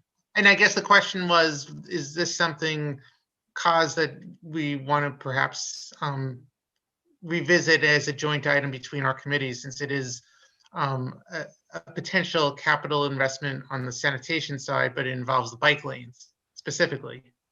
Yeah, I'm fine with that. But also, I think what we should try and do is get the buildings on the corner to basically see if they can do it, because I know our building has a motorized and he loves going around the sidewalk, plowing the sidewalk. It would only take him 5 minutes to go from 79 to 80th in the bike lane. So, it's a matter of PR work out to the corner buildings and what we could do there. I mean, the DSNY is not going to do it. But wait a minute, their trucks fit in the bike lanes. Their sanitation trucks fit in that lane. I was just going to say, yes, First and Second Avenue, their trucks do fit into the bike lane to clean it. Yeah. That's the width of 11 foot that we created, our standard, that would accommodate the sanitation cleaning trucks to drive through and clean the bike lane. I want to say a few months ago, DOS attended the Borough President District Service Cabinet meeting, and they gave a really excellent presentation with the cleanup that they do whenever there's a snowstorm like the one that we experienced over the past couple of days. I think it would be helpful if that presentation is also given to the community board. Thank you. I'd like to, Will had wanted us to bring up something, and Will, this is about Amazon taking up space in front of Asphalt Green, and apparently the 19th precinct had been aware and they've issued a ticket, but no change. Will, do you want to talk a little bit about that? Is there anything that you want to say? I can, but there's also a couple of people who have their hands up still. If you want me to go to that, or well, we'll get to them, but why don't you? Let's do. Why okay. don't we? So we make sure we don't get this. The area across. Yeah, the area across from Asphalt Green has now. I'm sure Craig probably knows this because he lives nearby. Is now a loading zone for Amazon, and so the folks at Asphalt Green reached out to us. This is a while back. I could look at my email, but a few weeks ago to try to get some enforcement on it. I historically could reach out to the precinct, and they would go out and respond. They would issue some violations. Eventually Amazon would pick a different location and then move around and be back there 6 months later, and just constantly chasing them from one place to another. But it does seem like the NYPD is not at all trying to enforce this, and the people at Asphalt Green are just being driven crazy by it. It's huge. It's a big semi truck full of Amazon packages that are being taken out onto the sidewalk and filling the sidewalk. It's the same thing we've seen What's at the parking and Second and other locations across the district. What's the parking over there, Will? It's a no standing zone. Isn't it a no standing zone? There? I thought it's no standing. Isn't it no standing that we created, that we supported for the school buses? No. This isn't the school bus location. This was, I thought it was done in conjunction with the Marine Transfer Station, that the curbside lane that was formerly parking was converted to no standing. That's so right. Yeah. I have to double check that.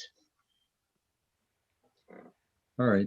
Well, we should see what that is over there. They're not, that's just their truck. They're just doing deliveries from there, basically. Is that what it is, Will? Yeah. Yeah. Okay. All right. We'll take a look. We'll take a look at that. So let's see, we have a few other people, and I know that we want to get to Rita. Rita has something she wanted to just present to us, but let's quickly, Patrick Bobeland, you want to comment in new or old business? Yeah, well, it's sort of new business, and it's sort of a question for Colleen as well. So I sent Will some photos.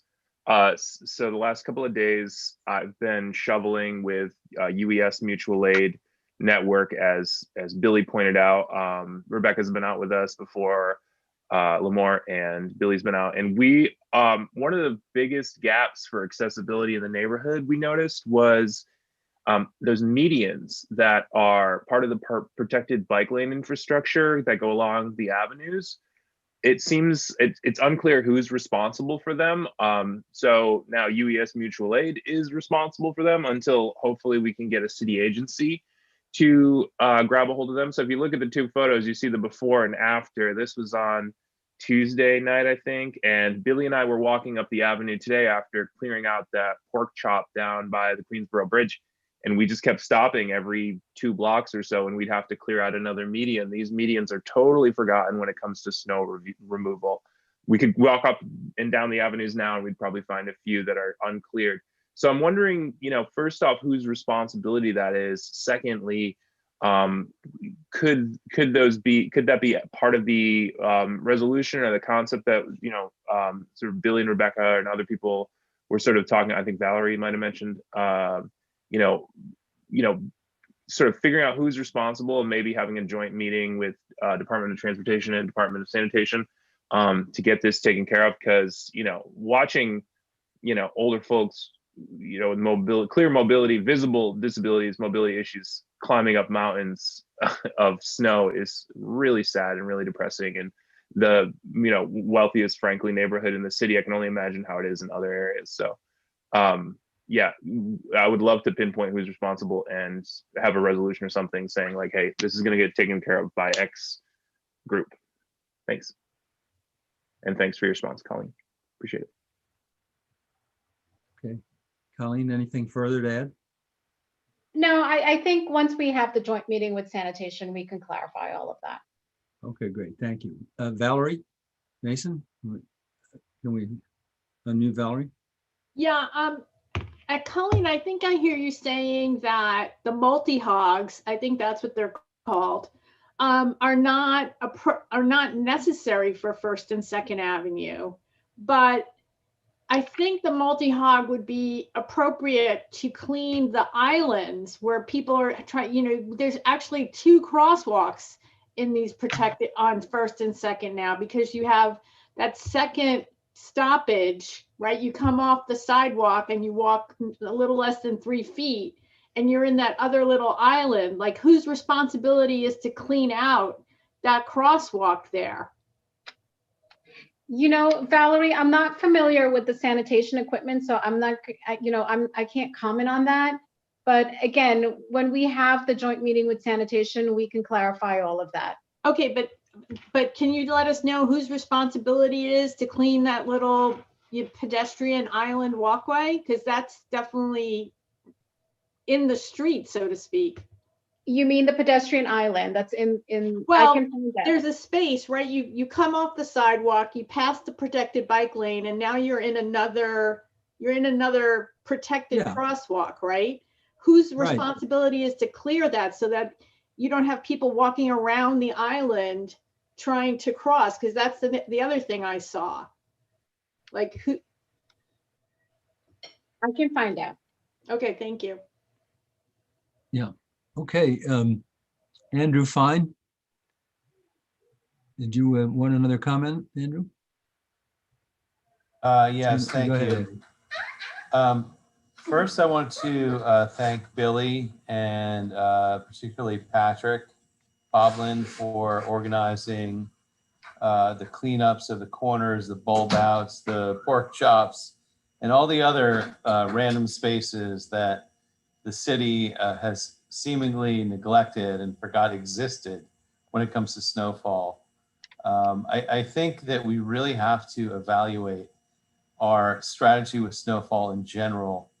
I've also put a few hours in on 86th Street, clearing out random corners on 3rd and Lex, carving narrow paths for people to get on the bus.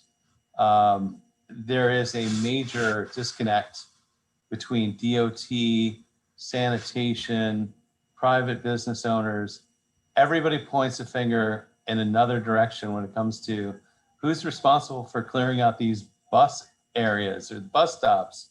And I've been through the MTA pointing at transit, pointing at DOT, pointing at individual building owners.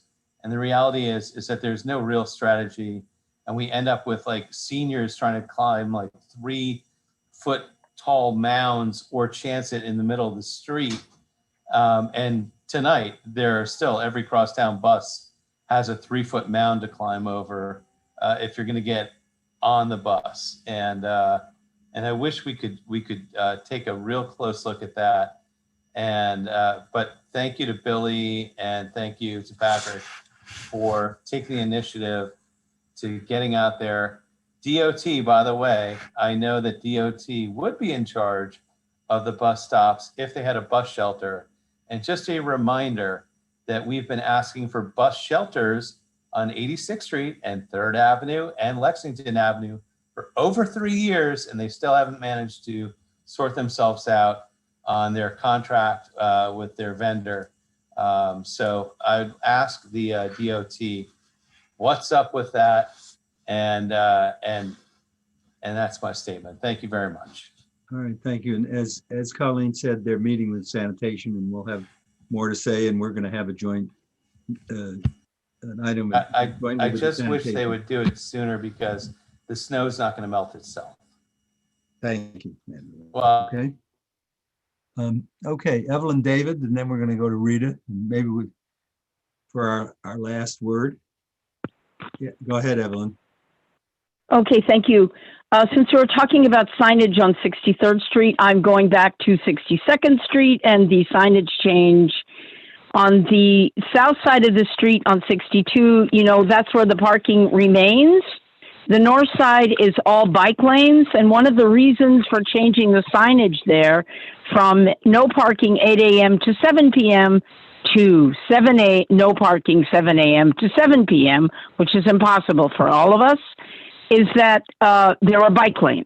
But the bike lanes are on the north side of the street. The bikes don't use the other side of the street, so it makes no sense. The other reason that we were given was that now there's traffic in the morning. There's always been traffic in the morning. But putting bike lanes in makes more traffic in the morning. So you can't use that excuse. And anyway, changing it for 1 hour. So basically the deal is I have to be, if anybody has to be at work at 8 o'clock in the morning and their car is parked there, gets up to leave at 7 in the morning, we get there an hour early. It just makes it crazy. And then commercial parkers come in right after anybody that leaves because they can park all day there. The other thing is the doormen change their hours at 7 o'clock in the morning. So they used to park on those streets, be able to change their clothes, go down, get in their cars and leave. They had enough time between leaving at 7 o'clock in the morning, that's their time change, and get to their cars without getting tickets. Now they're all getting tickets. Actually, they're not even parking there anymore. Now it's a great big headache for everybody. Okay, so just asking, just a favor, just 62 between Lex and Park to change the parking signs back to no parking from 8 a.m. to 7 p.m. That would just be huge. I mean, it's always been that way. I don't, you know, so that's what we're really hoping for. In the neighborhood, the discussion goes on. never mind the bike lane. So anyway, that's a huge request. Colleen, do you have any comment on that? I don't know. Sure. I mean, again, we're coming to present on 61st and 62nd Street bike lane. Yeah. In March. Okay. We'll talk about that. We will be listening. We will all be listening. We're gonna have a big meeting on that. This is just a warm up. This meeting is just a warm up for next month's meeting. Okay. So Rita, I know you wanted to do something on 91st Street. I just want to say one thing. The Doe Fund used to shovel the crosswalks and the walkway to where the buses would stop. Do we have the Doe Fund anymore? Yes. That's a really good question, Rita. I don't know. I mean, I think in some areas they do assist, but not everywhere citywide. But I know that the sanitation had put out requests for laborers to help with snow removal. And, they had quite a few, people out there helping them. But it depends. I know the Doe Fund is still in existence, but it all depends on, the area or who enlists them to help. It's something the community would have to look into. Thank you. I'm leaving you with a picture, with a photograph. Okay. The photograph was taken on the day of the blizzard from a window in my apartment. And even though we talk about East 91st Street being an iconic street, I wanted you to see it being used by the community in the middle of a blizzard. So, Will, do we have the picture? Will, Max? I am looking for it. You never sent it to me. I sent it today. You sent it today. I don't have it either, actually. It's maxed out. I don't. All right. We're going to say, I'll save that picture for another time and say good night. Okay. I think you just forgot to attach it. It's I'm a sorry, really Rita. good picture. Okay. Billy, do you want the last word? I just want to move to adjourn. Thank you. Okay. Second, and all in favor? We're in favor. Okay. Thanks, everyone. Appreciate it. Good meeting. And we will see everybody at the board meeting. Good night. Take care. Good night, Good everyone. night. Thank you.